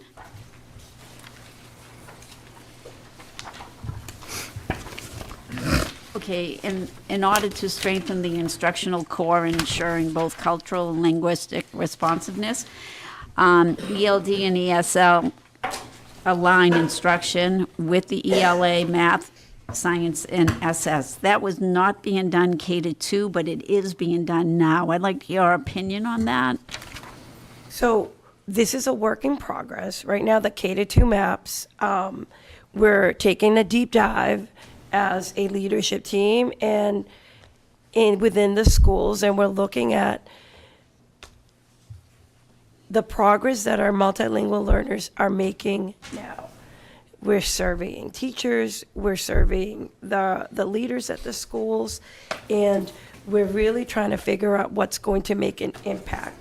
A lot of our educators are saying that they need more support in vocabulary building and writing.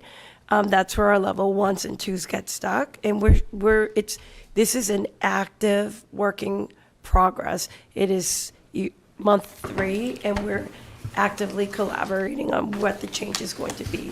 In grades 3 to 5, there has been some alignment to the MyView curriculum, and we're still working on what that's going to look like next year.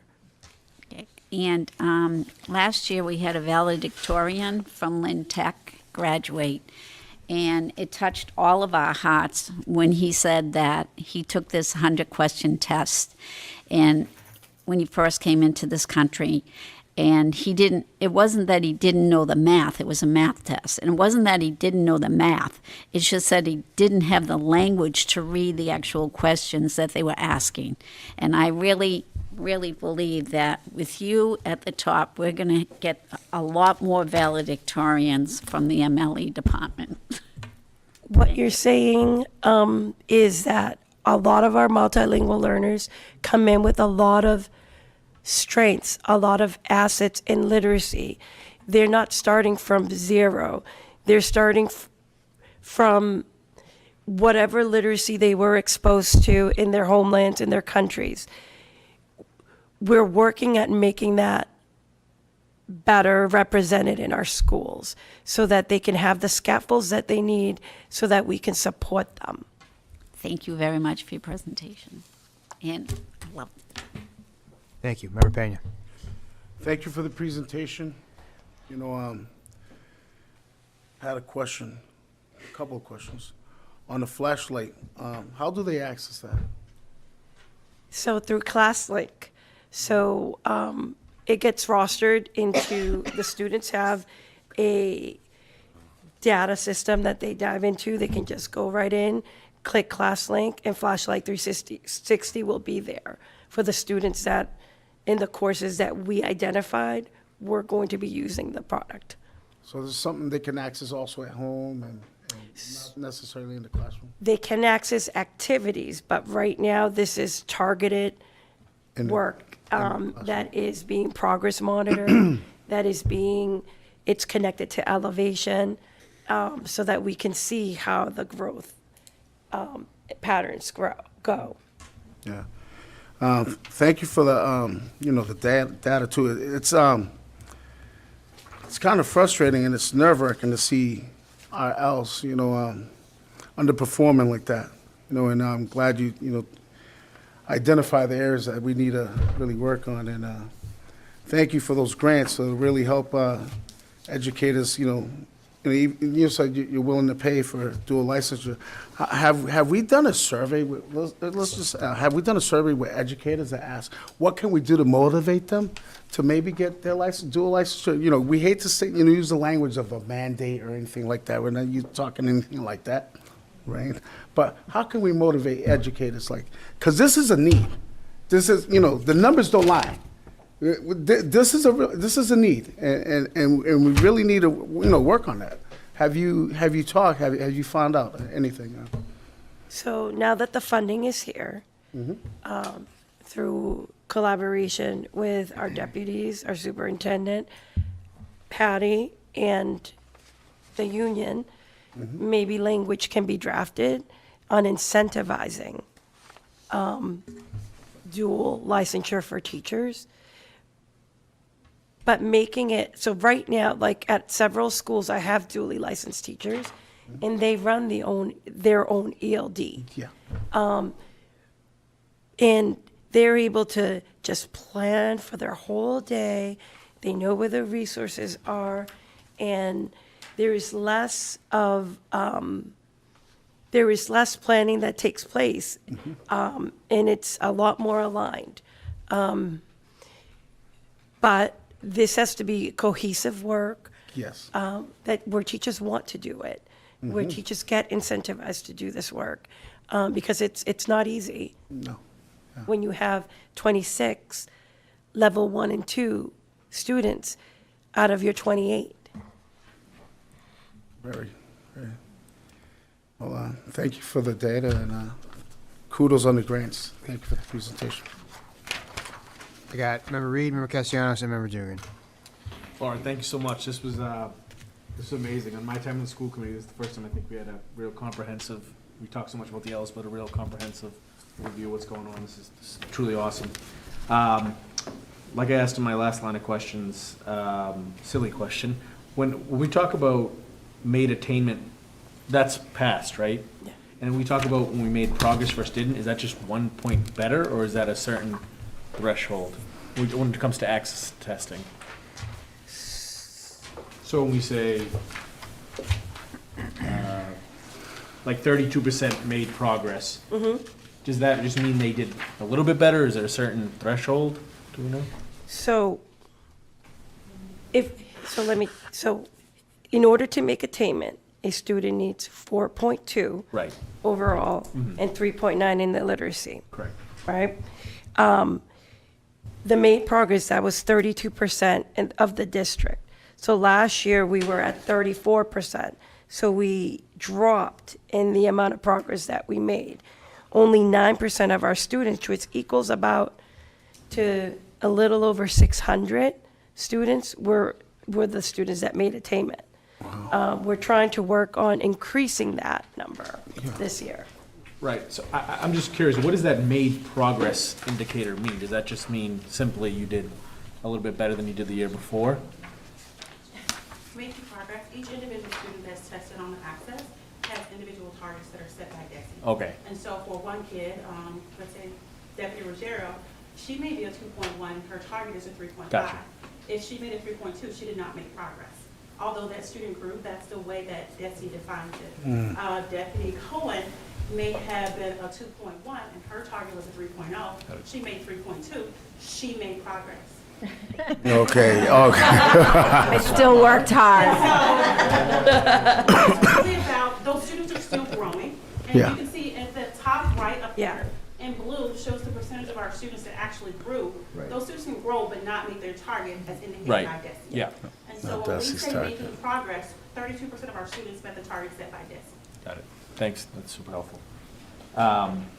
And this is just a comment. I know a few of my colleagues have asked for some data on the multilingual program, and I know you mentioned Amanda's going to present some, so this might be even something for Amanda, but I think it would be really interesting to see how progress is coming about versus just traditional SEI versus is that data that we can get?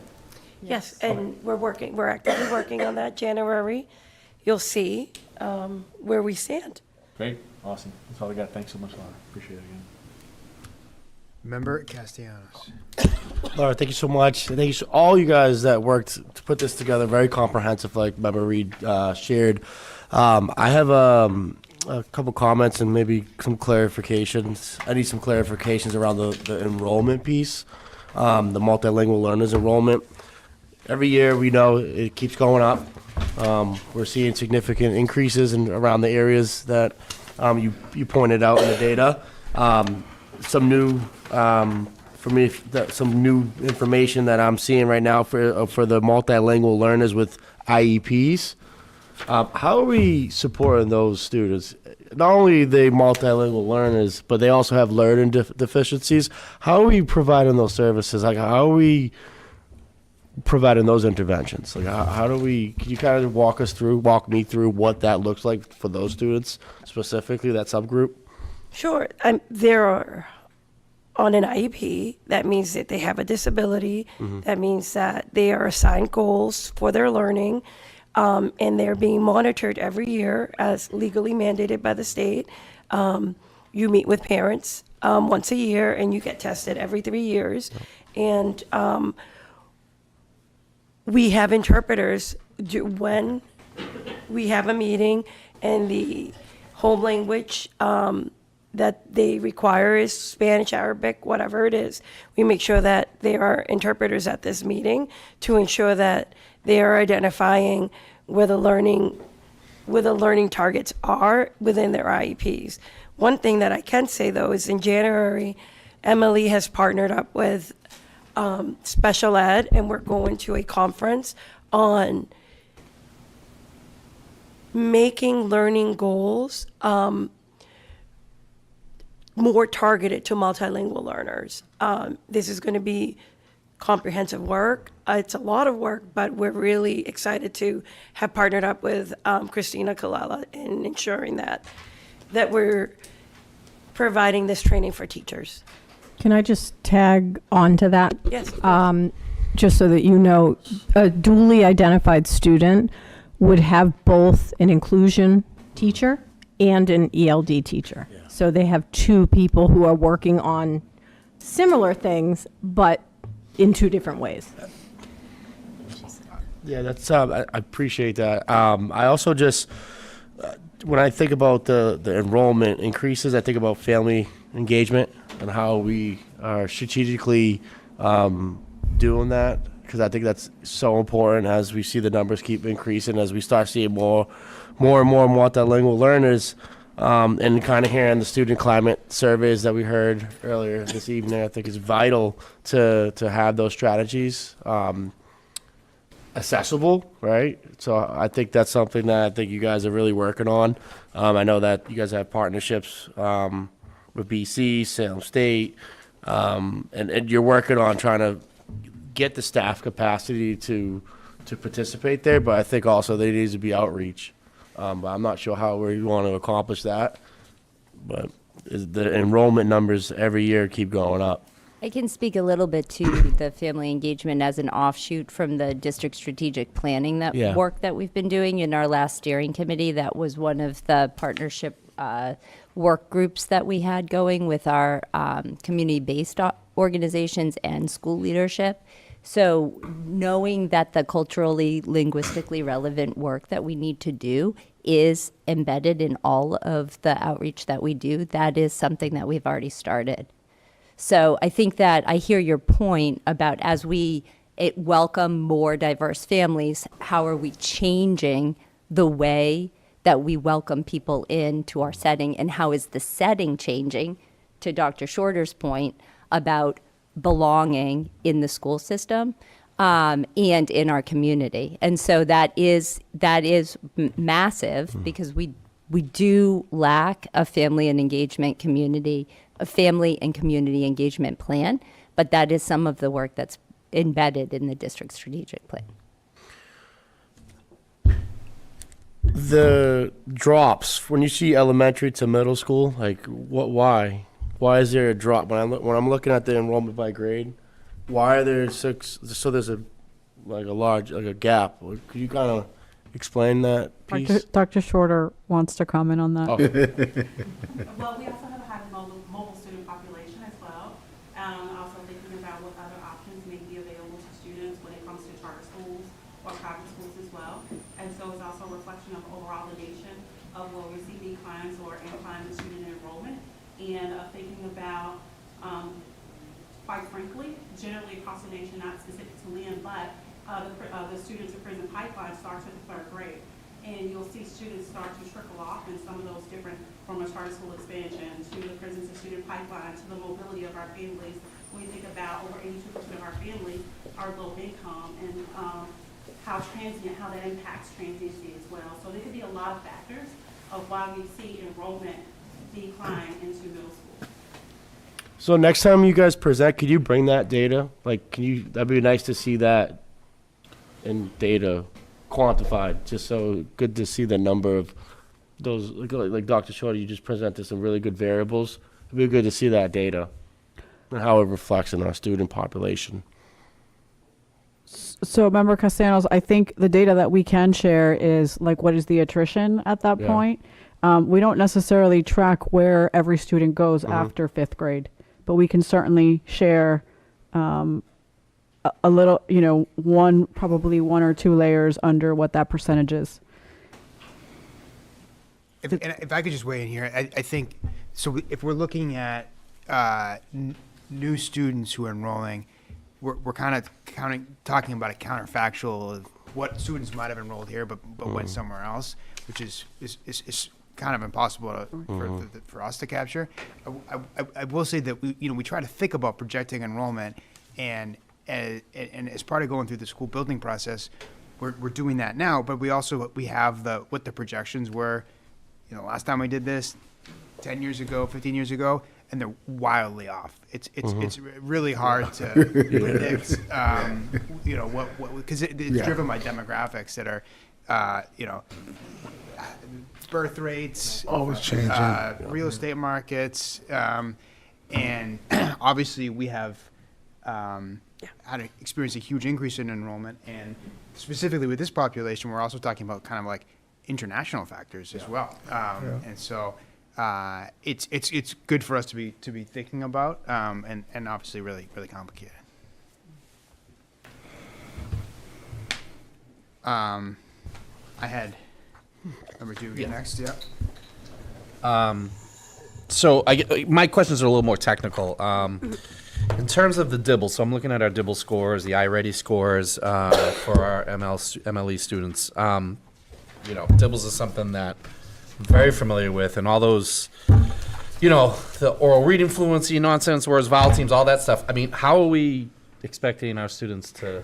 That's not in their native language, I'm guessing, right? So we're not. Yeah. Okay. So we're just giving them DIBELs. This was, so we transitioned Yeah. into DIBELs based on the recommendation of DESE. Right. We're still evaluating whether that is the best thing for our Ls. The other issue is, you know, we've had a lot of discussion about the fact that the Spanish assessments that we do have haven't been vetted by DESE either. And so, you know, it's certainly problematic for our specific population of students. And we want to make sure, right, that when you see the slide where we had like 68% of Ls for M-class DIBELs K through 3, right, that we're well below Yeah. versus the non-Ls at 37%. Like, this is just a predictor and why the MCAS was problematic for students that are not English native speakers. And the amount of time within an American school also makes a difference, because we've learned through the data team and Dr. Shorter's analysis, like how many years, in fact, you know, students that are in our LPS public school system, how many years do they have to be here to actually score comparably to a student who is a non-L? Okay. And it's somewhere over 6 years. That's interesting. Just as a follow-up, you know, obviously all the recent data is pointing toward third grade in American schools, which is 8, 9, 10 years old. You know, being able to read at grade level, is there a way we can, you know, access that in their native language, whether or not they're doing that in their native languages? And Well, how do so we- so there yeah. so we've How do we tell discussed they're at grade yeah level when we've they're not? discussed Yeah. that we've discussed the assessment piece, and we're also in with curriculum working with what exactly does that mean for our teachers, right? How do our teachers take the data and the information when many of them don't speak the language of our students? So, you know, we've been looking at how exactly do we take the data and the information that is provided on the assessments. And you know, there were assessments in Spanish that were administered also like in the past, and then the question becomes, so what are we doing with that? Right. And as DESE comes in to do their TFM, they're going to have recommendations for us. And I'm excited about this visit and their findings, because I think that we have been thinking about and looking at different literacy assessments that we could maybe do at the Welcome Center through our language assessment teams. And then, you want to talk about lectura? We do have, there is a Spanish DIBELS test. Oh, all right. Okay. That we are putting a plan together to have, the Welcome Center is part of it. They will possibly be testing students as newcomers that come in. And then there's a training that will be happening to, exactly like Dr. Alvin said, what does that mean? What does the score mean when they test this and how can we support our students? as we look at the data, it is Yeah. abysmal. Well, it is and it isn't. I mean, if they're taking it in English, like I said, EA vowel team. I mean, read, Right. read, you know. Yeah. And now it's Yeah. children now. Right, Yeah. Support.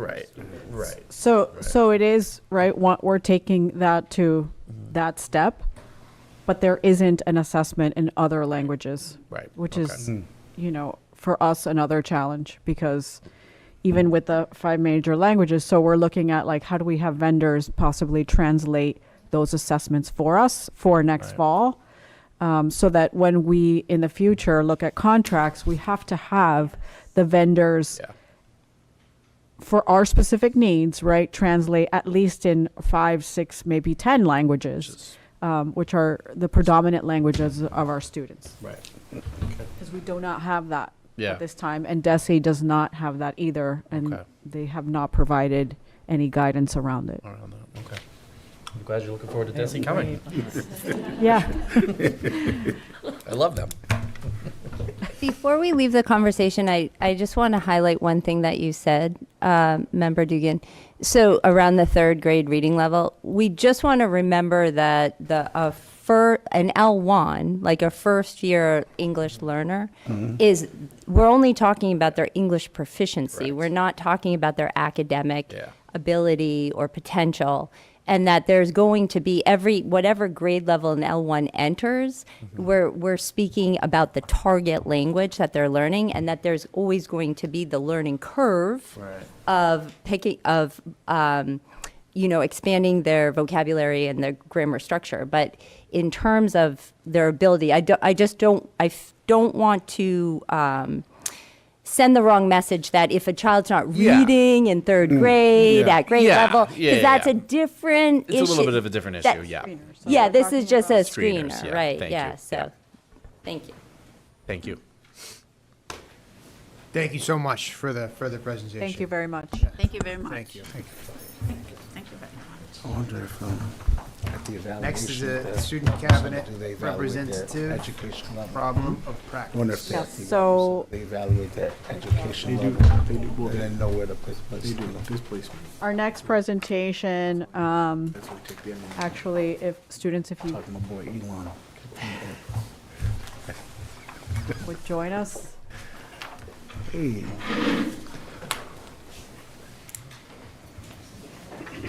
And have to say, this is my favorite part of the evening.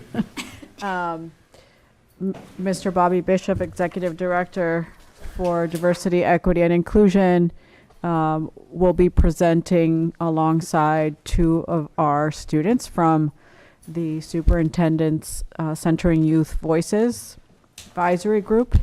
And this evening, we have Genesis Castro. She's a 10th grader at Frederick Douglass Collegiate Academy. And we also have Cole Kezia, our senior from Lynn English. Bulldog. Welcome. Welcome. I was gonna. No, please introduce yourselves. Yes. Well, I want to start off by thanking you all for having us here. I want to thank Dr. Alvarez, Mayor Nicholson, Member Gately, Member Castellanos, Representative-elect Reed, Member Pena, and Member Dugan. Thank you for having us. My name is Cole Kiza. I'm a senior at English High School, and we're part of the Centering Youth Voices Advisory Group, like you said. And I also want to thank the Trailblazer, Mr. Bishop and Mr. Prez back there. Yeah, that's it. He basically said it all. My name is Genesis. Good evening. Thank you for your time. I'm Genesis. I'm from Frederick Douglass. I'm also a member of the student cabinet, and we're here to present you some of our research so far. And I don't know if Bobby wants to. I was just going to express how proud I am that you guys are here. Thank you for being here. This cabinet has evolved from Dr. Alvarez, it's her brainchild as far as envisioning envisioning what a space like this would look like, and these students have genuinely made it what it is. And every time we meet, we just had our October meeting, and just seeing the evolution of the process has been really humbling. And these students have sitting just squarely in front of you saying, hey, this is our table too, and we're going to take ownership of this, and with that comes sacrifice. They're here, they're here on a Thursday night to do this. So I just want to express my gratitude. I express my gratitude to Mr. Prez also for being so dedicated as one of their mentors. They all go above and beyond. So I'm excited for this. So our cabinet is off to a great start. We had the pleasure of meeting back in October, and we're very excited to be returning with new members in our cabinet. You can see on the screen some of the rest of our members. And as a cabinet, our role to represent our peers, this school year we are conducting a root and cause analysis. So for our design, our designing a research project requires research questions, research objectives, and research hypothesis. We use these to design our hypothesis and kind of the structure and frame onto our work.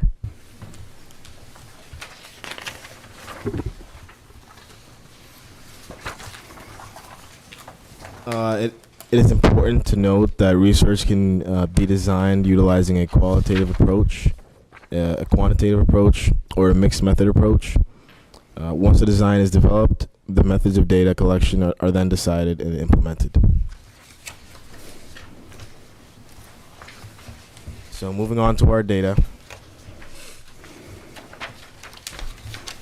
The 2023 data from DESE indicates that in Lynn, 72.1% of Hispanic or Latinx students and 50.9% of English learner students graduated with a 4-year degree.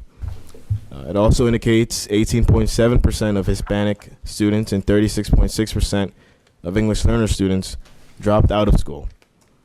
Please note the 4-year adjusted cohort graduation rate accounts for transfers in and out after 9th grade.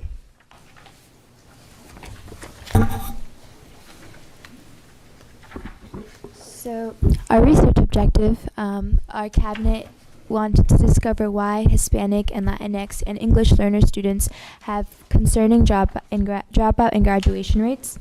We didn't just choose this at random. We want to let you know and emphasize that this data was concerning, and this is one of the reasons why this category of students is our main objective. We utilized Open Architect to explore the LPS Climate and Culture Survey to collect some preliminary data. Hispanic Latinx students fighting for the categories of diversity and inclusion and cultural awareness and action did not generally deviate from the mean.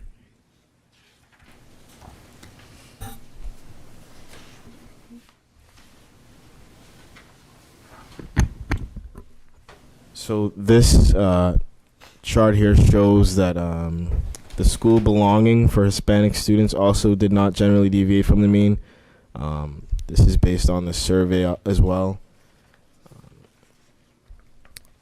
English learner responses generally landed above the mean in the category of school belonging, so they felt they belonged more on average than the other students.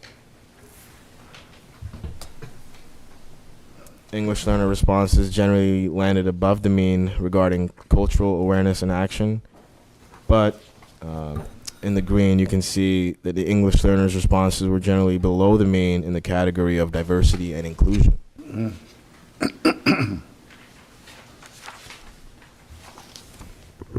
So our observations concluded that although Hispanic and Latinx and EL students' answers in the categories of diversity and inclusion, cultural awareness and action, and belongingness did not generally deviate from the mean, English learners' responses in the category had several questions that landed below the average.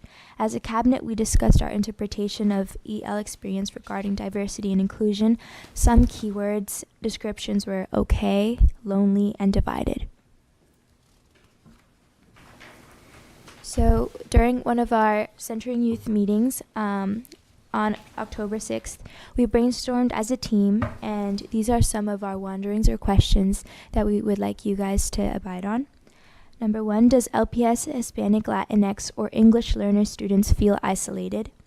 Does isolation affect graduation and dropout rate? What quantitative data can we collect through surveys? What qualitative interview questions can be developed? How do students feel teachers can assist? What can students learn from one another? And what can staff be learning and doing? We did discuss some of these questions and why we thought they were relevant based on our data. And we are still developing our hypothesis.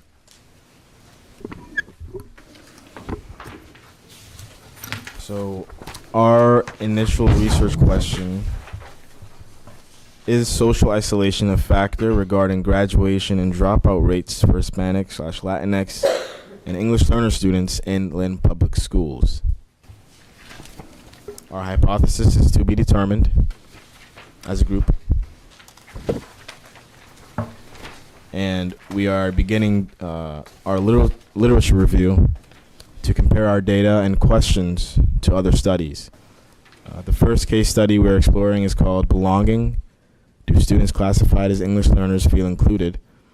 This study explores 3 Massachusetts school districts and discusses, do ELs feel they belong and that teachers are interested in them? The potential role of programming for EL classified students, and competing theories of how students classified as English learners experience school climate.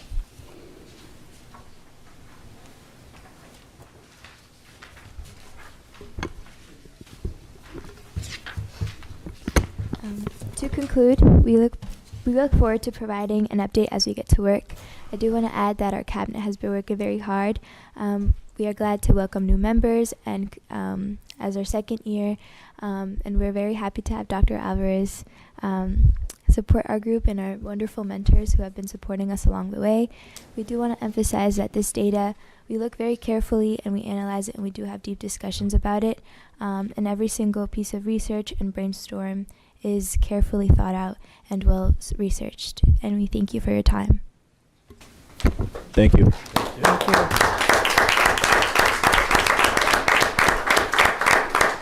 Have any questions? Excellent presentation, thank you.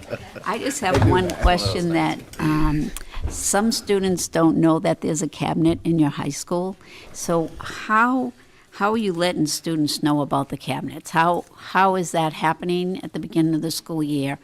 There are students that don't know that it exists, who's on it, how to get in touch with you.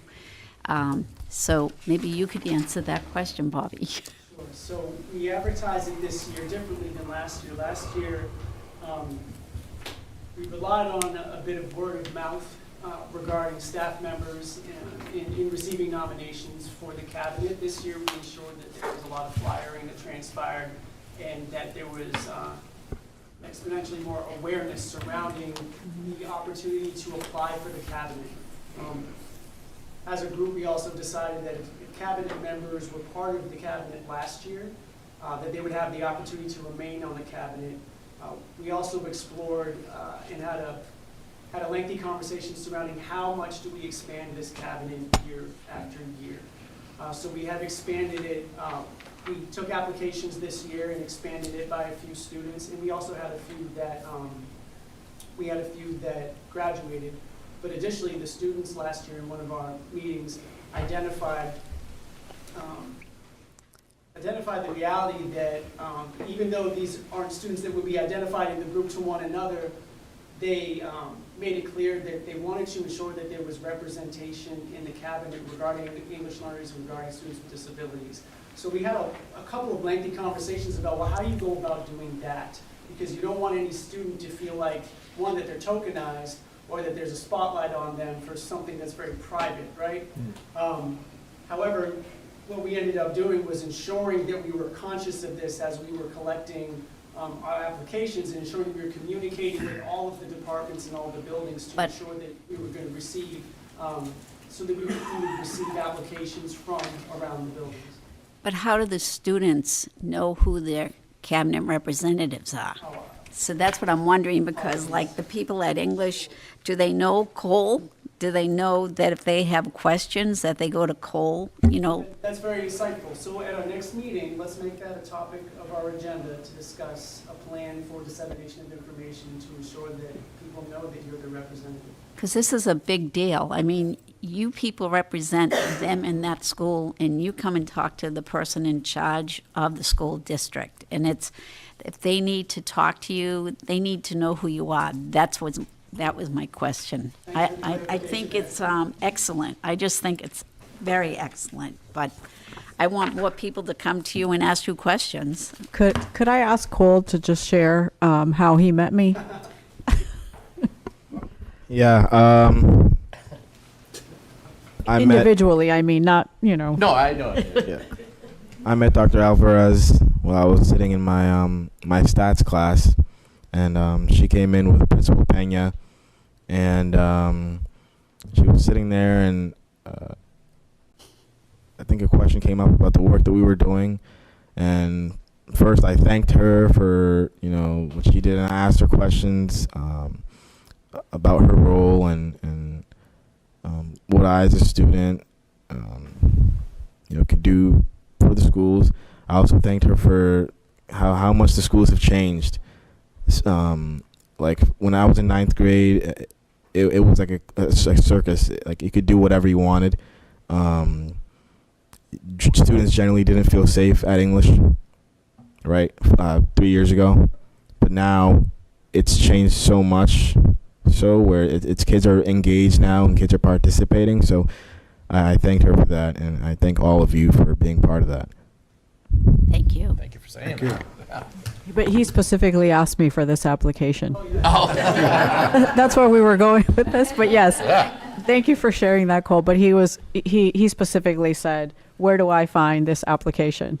And so, I know that students had heard about this particular cabinet because Cole asked me could he access the application. Now, I'm sure many of you remember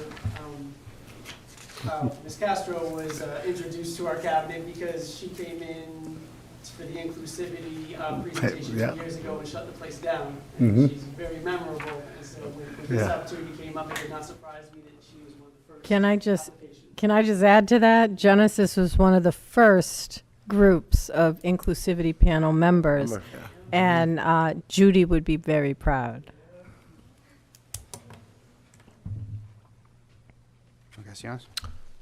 Thank you. You keep saying thank us. Thank you. So I think it's very important to have student voice at the table.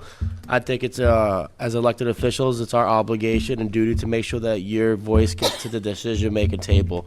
This has actually been one of my brainchilds back in the day, coming on a school committee member. There wasn't this at all, actually. And I used to say this, and it used to just get thrown out there, and it was just an idea. And to see it come to fruition, to see all the extra work that's been done to really get action steps to this isn't just talk about, we didn't just talk about it. You were here. I remember you. It was the most, I think you had us all just stunned. It was remarkable, and it's really inspiring. You should be very, very proud of yourselves. Anytime you talk about data design and research methods and developing these questions, and it's even more remarkable when you use data. You're using data to inform us and to include that into your decision-making processes. And you really raise a great startling statistic when you really look at the L's and the dropout rates and the Hispanic, Latinx, the percentages there. I think it's really a worthy topic. It sounds like you guys are very passionate about finding some answers here, and I'm hopeful that through the work and the brainstorming and some of your findings, you can kind of bring out some solutions. Because I think with all this work, we're looking for solutions, right? And I think it's powerful to get student-based solutions at the table. I think the hypotheses that you bring forward, those can get tested out. You guys done a wonderful job so far. I think when you look at is social isolation a factor regarding graduation and dropout rates for Hispanic and Latinx and English language learners in Lynn Public Schools. I think my question is, do you guys have access to our social emotional learning department, the resources? Like when you guys meet, Bobby, are you guys able to bring the experts to the table? Because that does have a significant mental health component. I know I see your references and your lit reviews. I think there are some social emotional learning. I think more work to be done there to really identify some rich solutions to be, right? That's my comment. So, and I just want to honestly just thank you guys and everyone that's not here tonight. Thank them too. It's a big deal.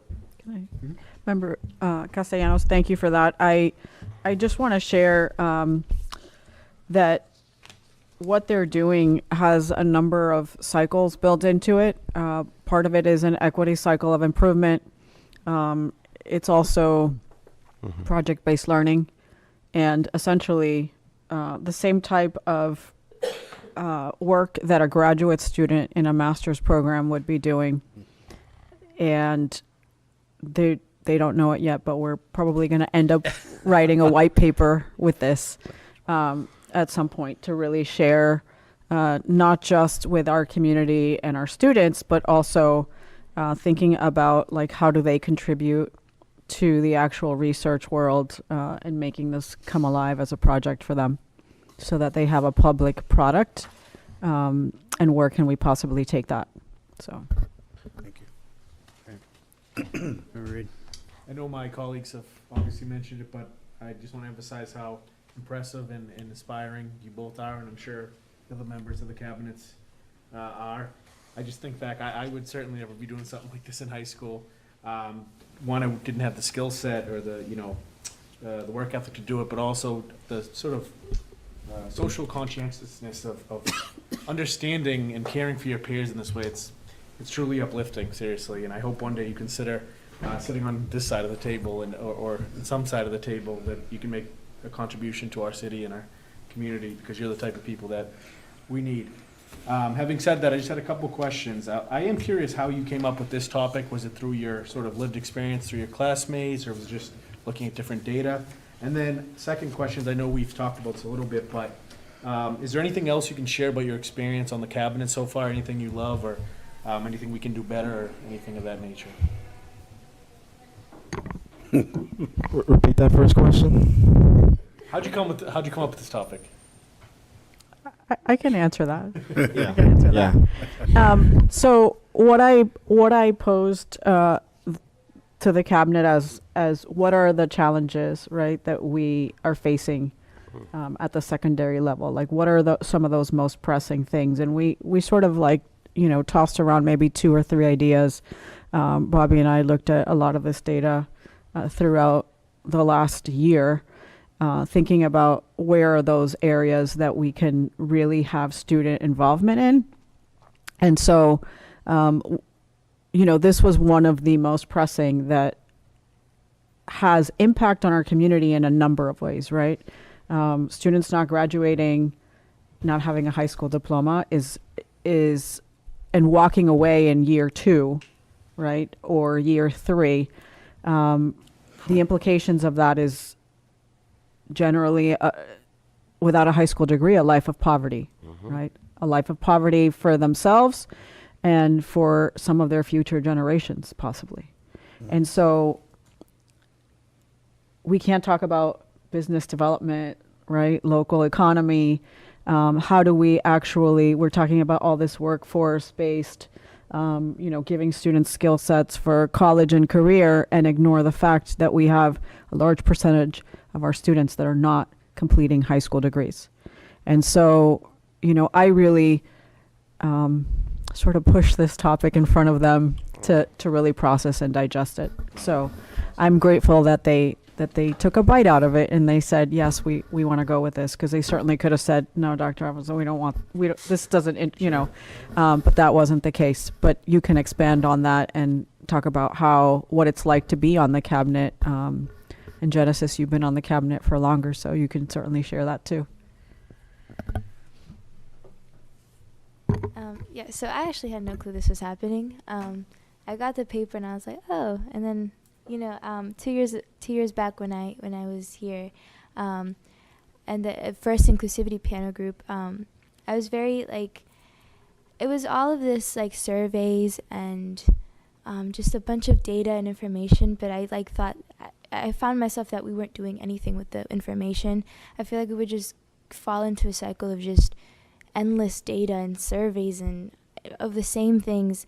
And then when this opportunity came up, I'm really grateful for the opportunity Dr. Alvarez has given us to actually step up and give our voice, and also speak up for our peers and our friends, to be able to just step up and say yes, this is an issue, how can we solve it, and to have somebody so influential to be able to bring that to the table. The cabinet has been amazing. Every single person on it is just very special and incredible people. The cabinet has definitely done a great job in the diversity aspect of not forcing it to be how it's supposed to be, if you understand, but also just having that come naturally and having that willingness to come and have your arms open in service. The cabinet has been an amazing opportunity to learn from each other, to learn what's been happening around for our schools, and to be able to bring that back to school, especially since I'm at a new program. It's very influential to be starting from the building blocks, starting from the bottom, to see how we can not repeat the same mistakes. The cabinet's been amazing. I'm very grateful for it. You wanna? Yeah, this is one of my first events on the cabinet. What I will say is the first event on the cabinet, I think, was the Red Sox game. So that was the first one I went to. It was a field trip.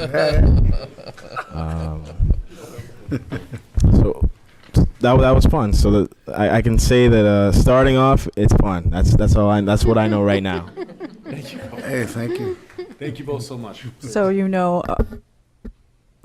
my field trips are 12-hour field trips. Yeah, we had a great day at the Red Sox game.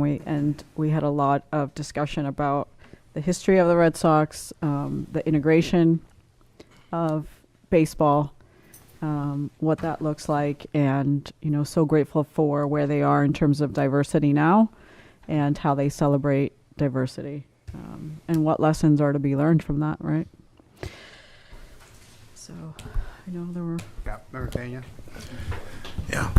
Thank you for the presentation. Thank you, everyone involved. The cabinet, the board, and I really admire your leaderships and your initiative.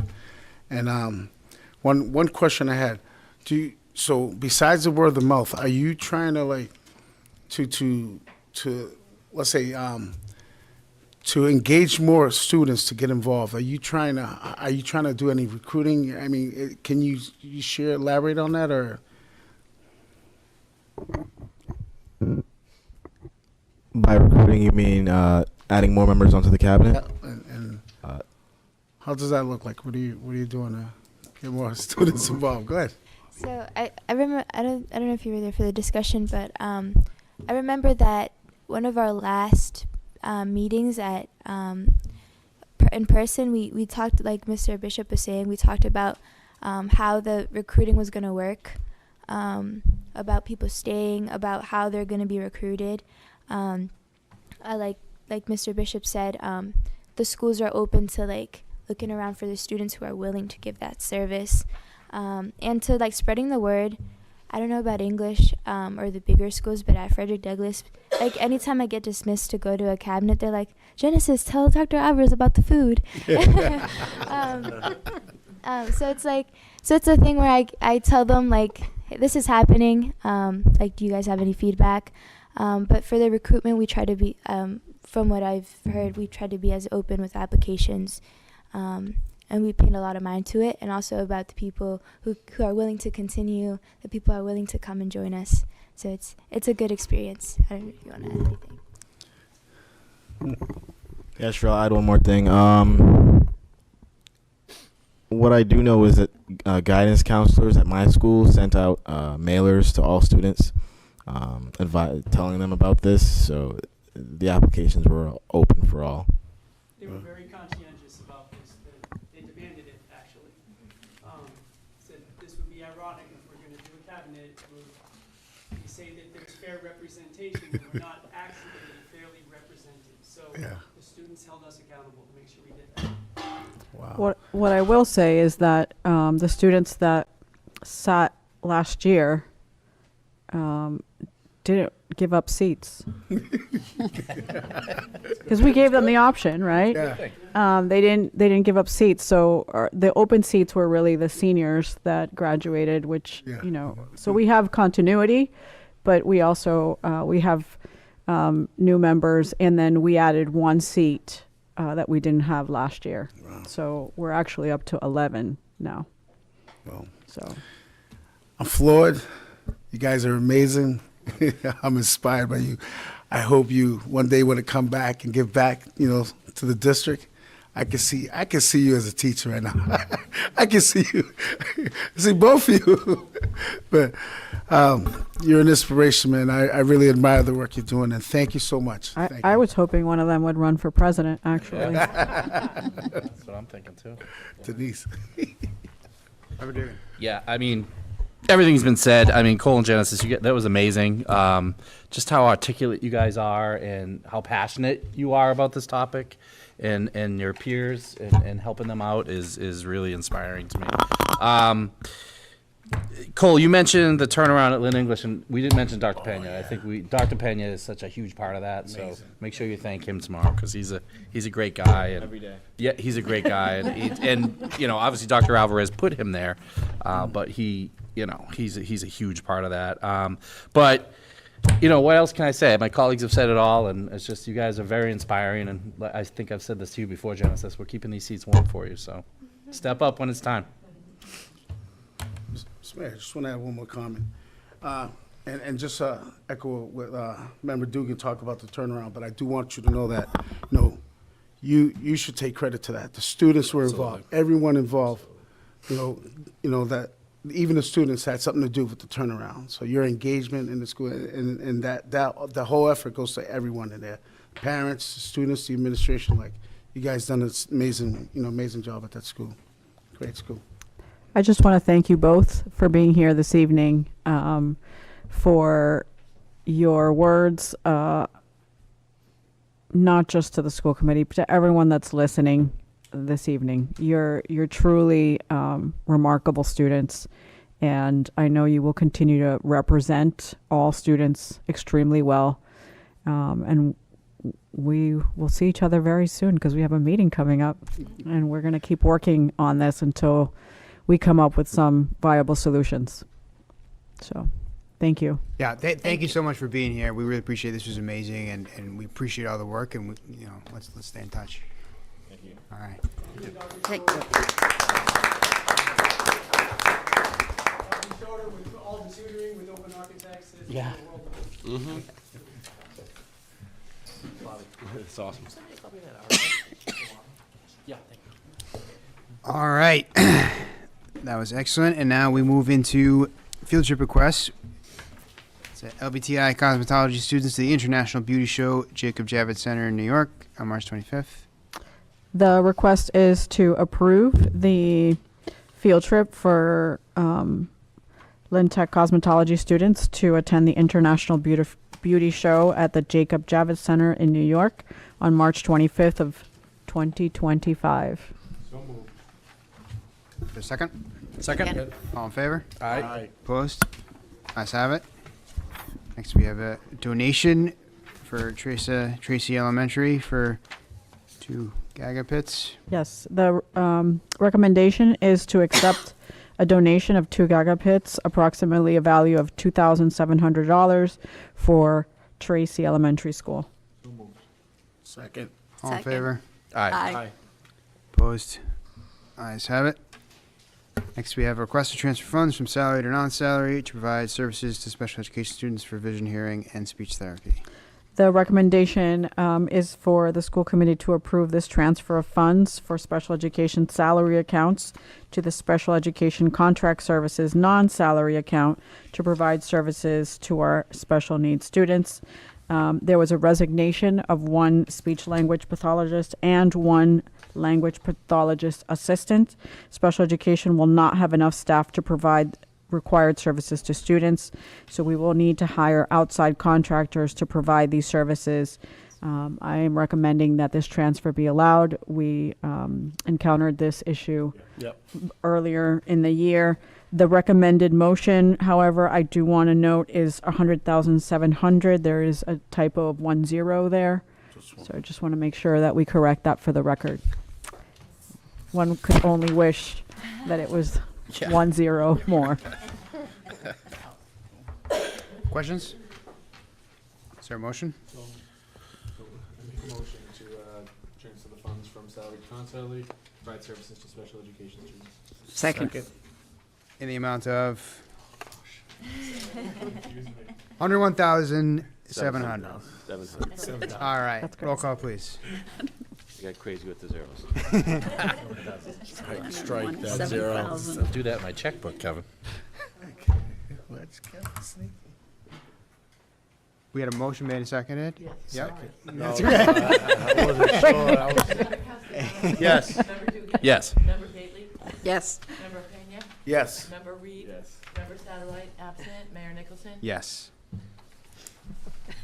Member Gately, were there any votes taken in the Building and Grounds Subcommittee? Yes, there was a vote taken to motion to accept the infrastructure proposal at Ingalls School Farm. Is there a second? Second? Roll call, please. Member Castellanos? Yes. Member Dugan? Yes. Member Gately? Yes. Member Pena? Yes. Member Reed? Yes. Member Satterwhite, absent. Mayor Nicholson? Yes. And there was a motion made to rename the LVTI machine shop to the Ronald Arthur Beckett Machining Center. Second? Second. Roll call, please. Member Castellanos? Yes. Member Dugan? Yes. Member Gately? Yes. Member Pena? Yes. Member Reed? Yes. Member Satterwhite, absent. Mayor Nicholson? Yes.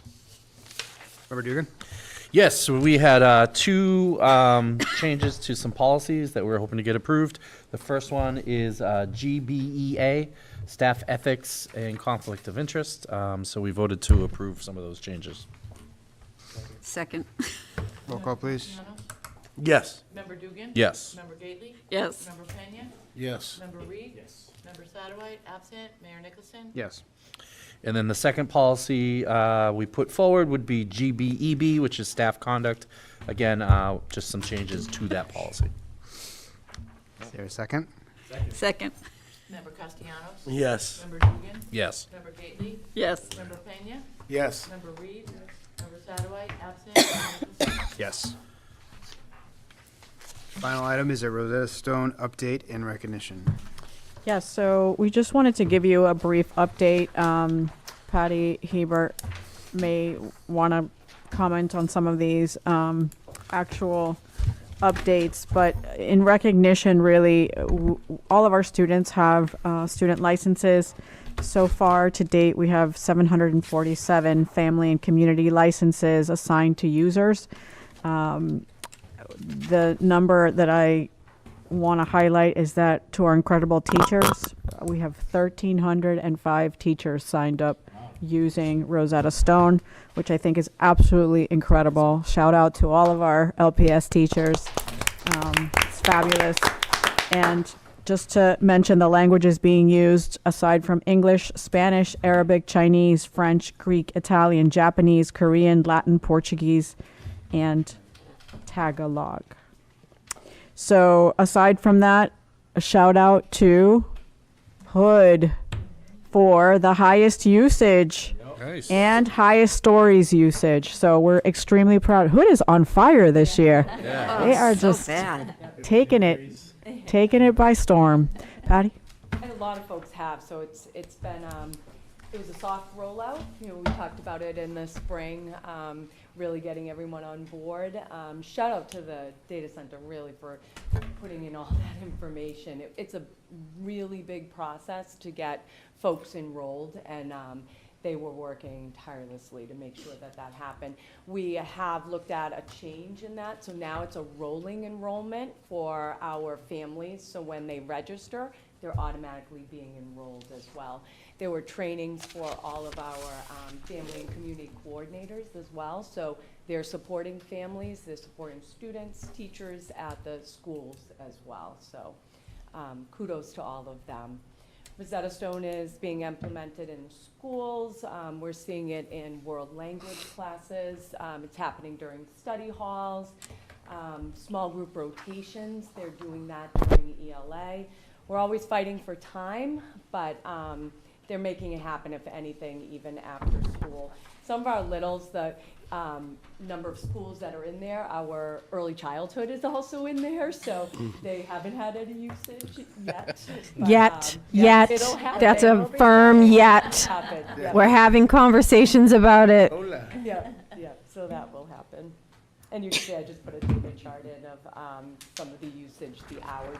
These are only reflecting, there are many different languages that families have chosen or teachers have chosen. So that doesn't, I didn't put those, they weren't, there wasn't a whole lot of data with that. But you can see some of the minutes and hours that people are spending. I have some feedback from just some of the students and teachers in our district that have shared and commented on using Rosetta Stone. One was Mr. Gary Matthews, he's a teacher at LBTI. He said, I really enjoy Rosetta Stone. I use it almost every day. It's changed the way I approach language acquisition and informed my teaching. So I thought that was fabulous.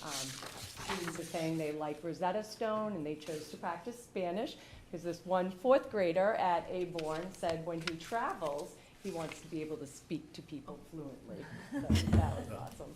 And we have a building sub that commented on just the excitement of using Rosetta Stone, especially to help her support her newcomer students that she works with every day. Thank you. Thank you. Thank you. Thank you so much. Thank you. Seeing no further items on the agenda. Motion to adjourn. Second, all in favor? Aye. Thank you very much. I made the motion. That was quick. He was ready, like, make sure you read this one. Oh. Awful slow. Time for the tea.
and then we'll talk about kid-friendly products.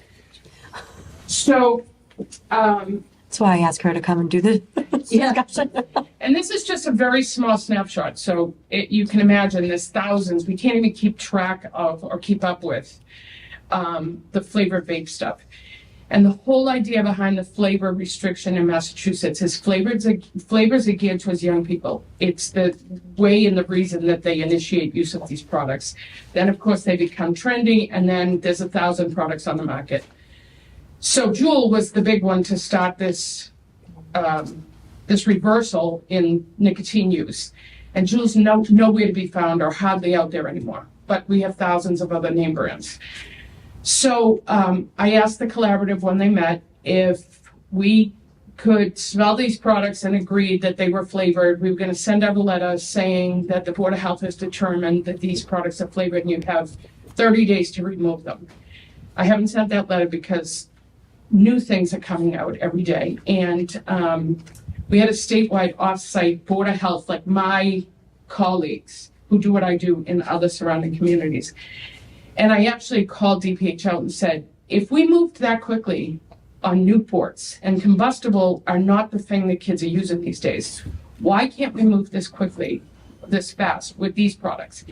And it's a whole bureaucratic thing, and I get it, but I don't get it, because in the meantime, we're losing ground with young people who are becoming more addicted. And the vape products that are out there, we limit the amount of nicotine that can be sold in a regular convenience store versus an adult-only establishment. It's really the only unique thing now about being an adult establishment is you can carry the higher levels of nicotine. So that's one good thing, but the flavors are still out there. But the alarming thing is now we're going to the pouches that look like candy. Yep. And old school, it used to be, chew, spit tobacco, it's gross, it looks gross.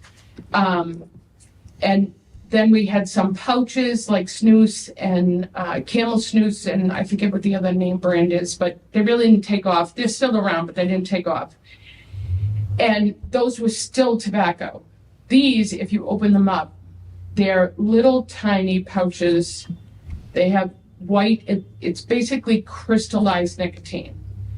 And unlike other products similar to that were here, that were old school, you don't spit this out, you swallow it. So it's more discreet. The levels of nicotine, I think the ones there say maybe 3 and 8. 6 and 8. So what's mostly was on the market that Zyn put out, that's the name brand, was 3, 6, and 8. Zyn had a manufacturing problem about 2 months ago, maybe 3 months ago. And all of these other companies got in the game really quickly. And we've seen 18 milligrams in one pouch. I think one cigarette is 4 point something, and that's half reduced by when you're inhaling. So this is that much higher.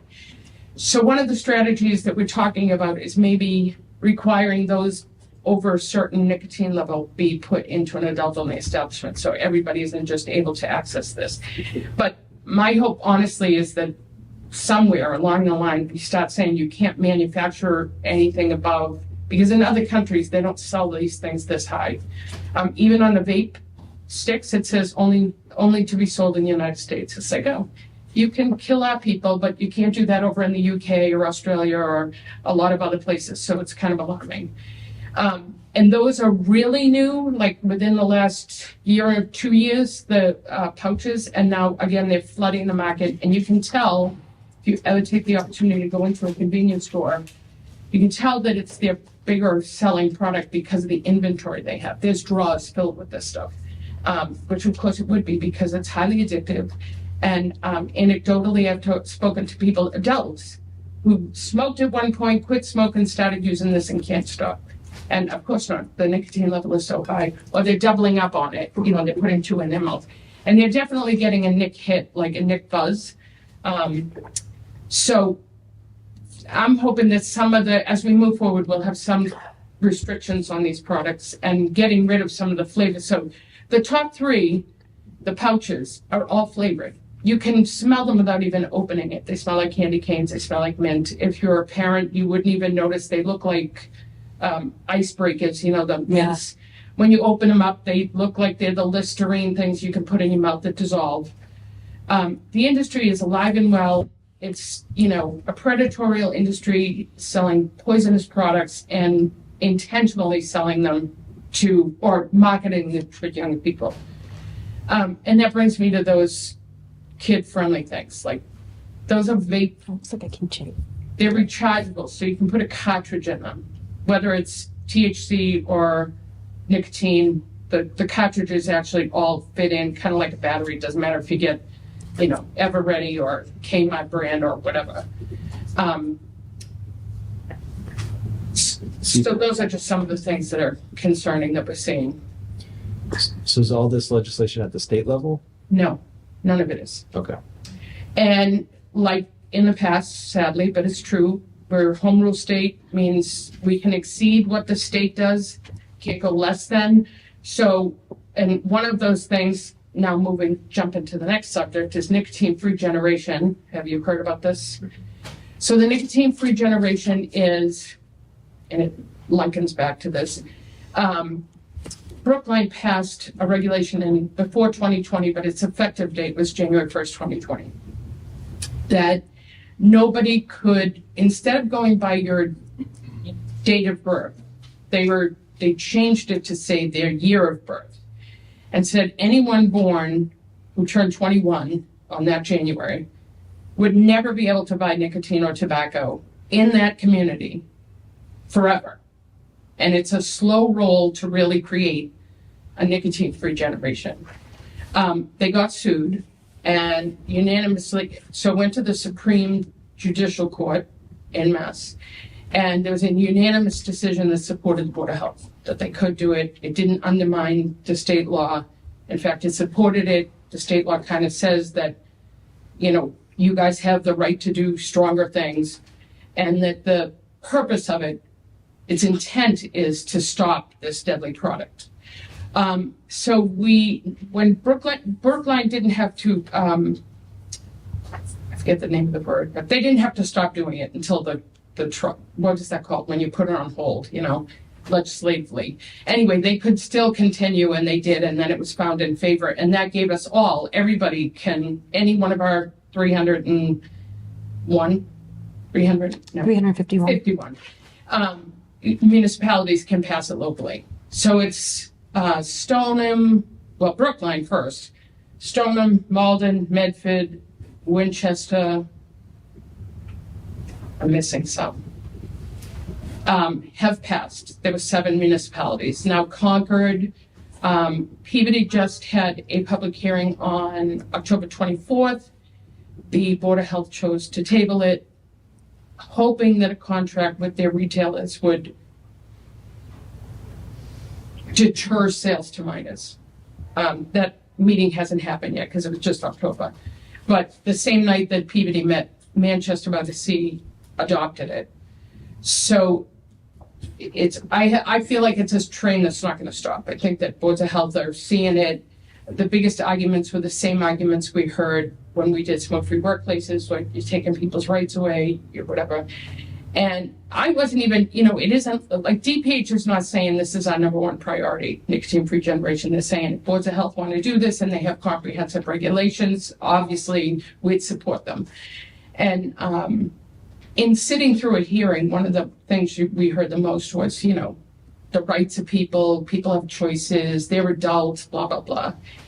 And the problem is they're not, because the industry is not creating those products for a 21-year-old. They're creating them for where kids are starting to use these products, where it's not their right. They're being sucked into this. They're on social media. They're using the same playbook that combustible tobacco used to use. And they're attracting people who are 11, 12, 13 years old. And I think it's like 94%. First of all, we lose 9,000 people in Massachusetts a year. It's still the most deadly disease, which I'm sure you know that. You don't need me to tell you. For adults who smoke daily, 87% have tried to quit smoking and can't. 95% of tobacco use begins before the age of 21 and 99% before the age of 26.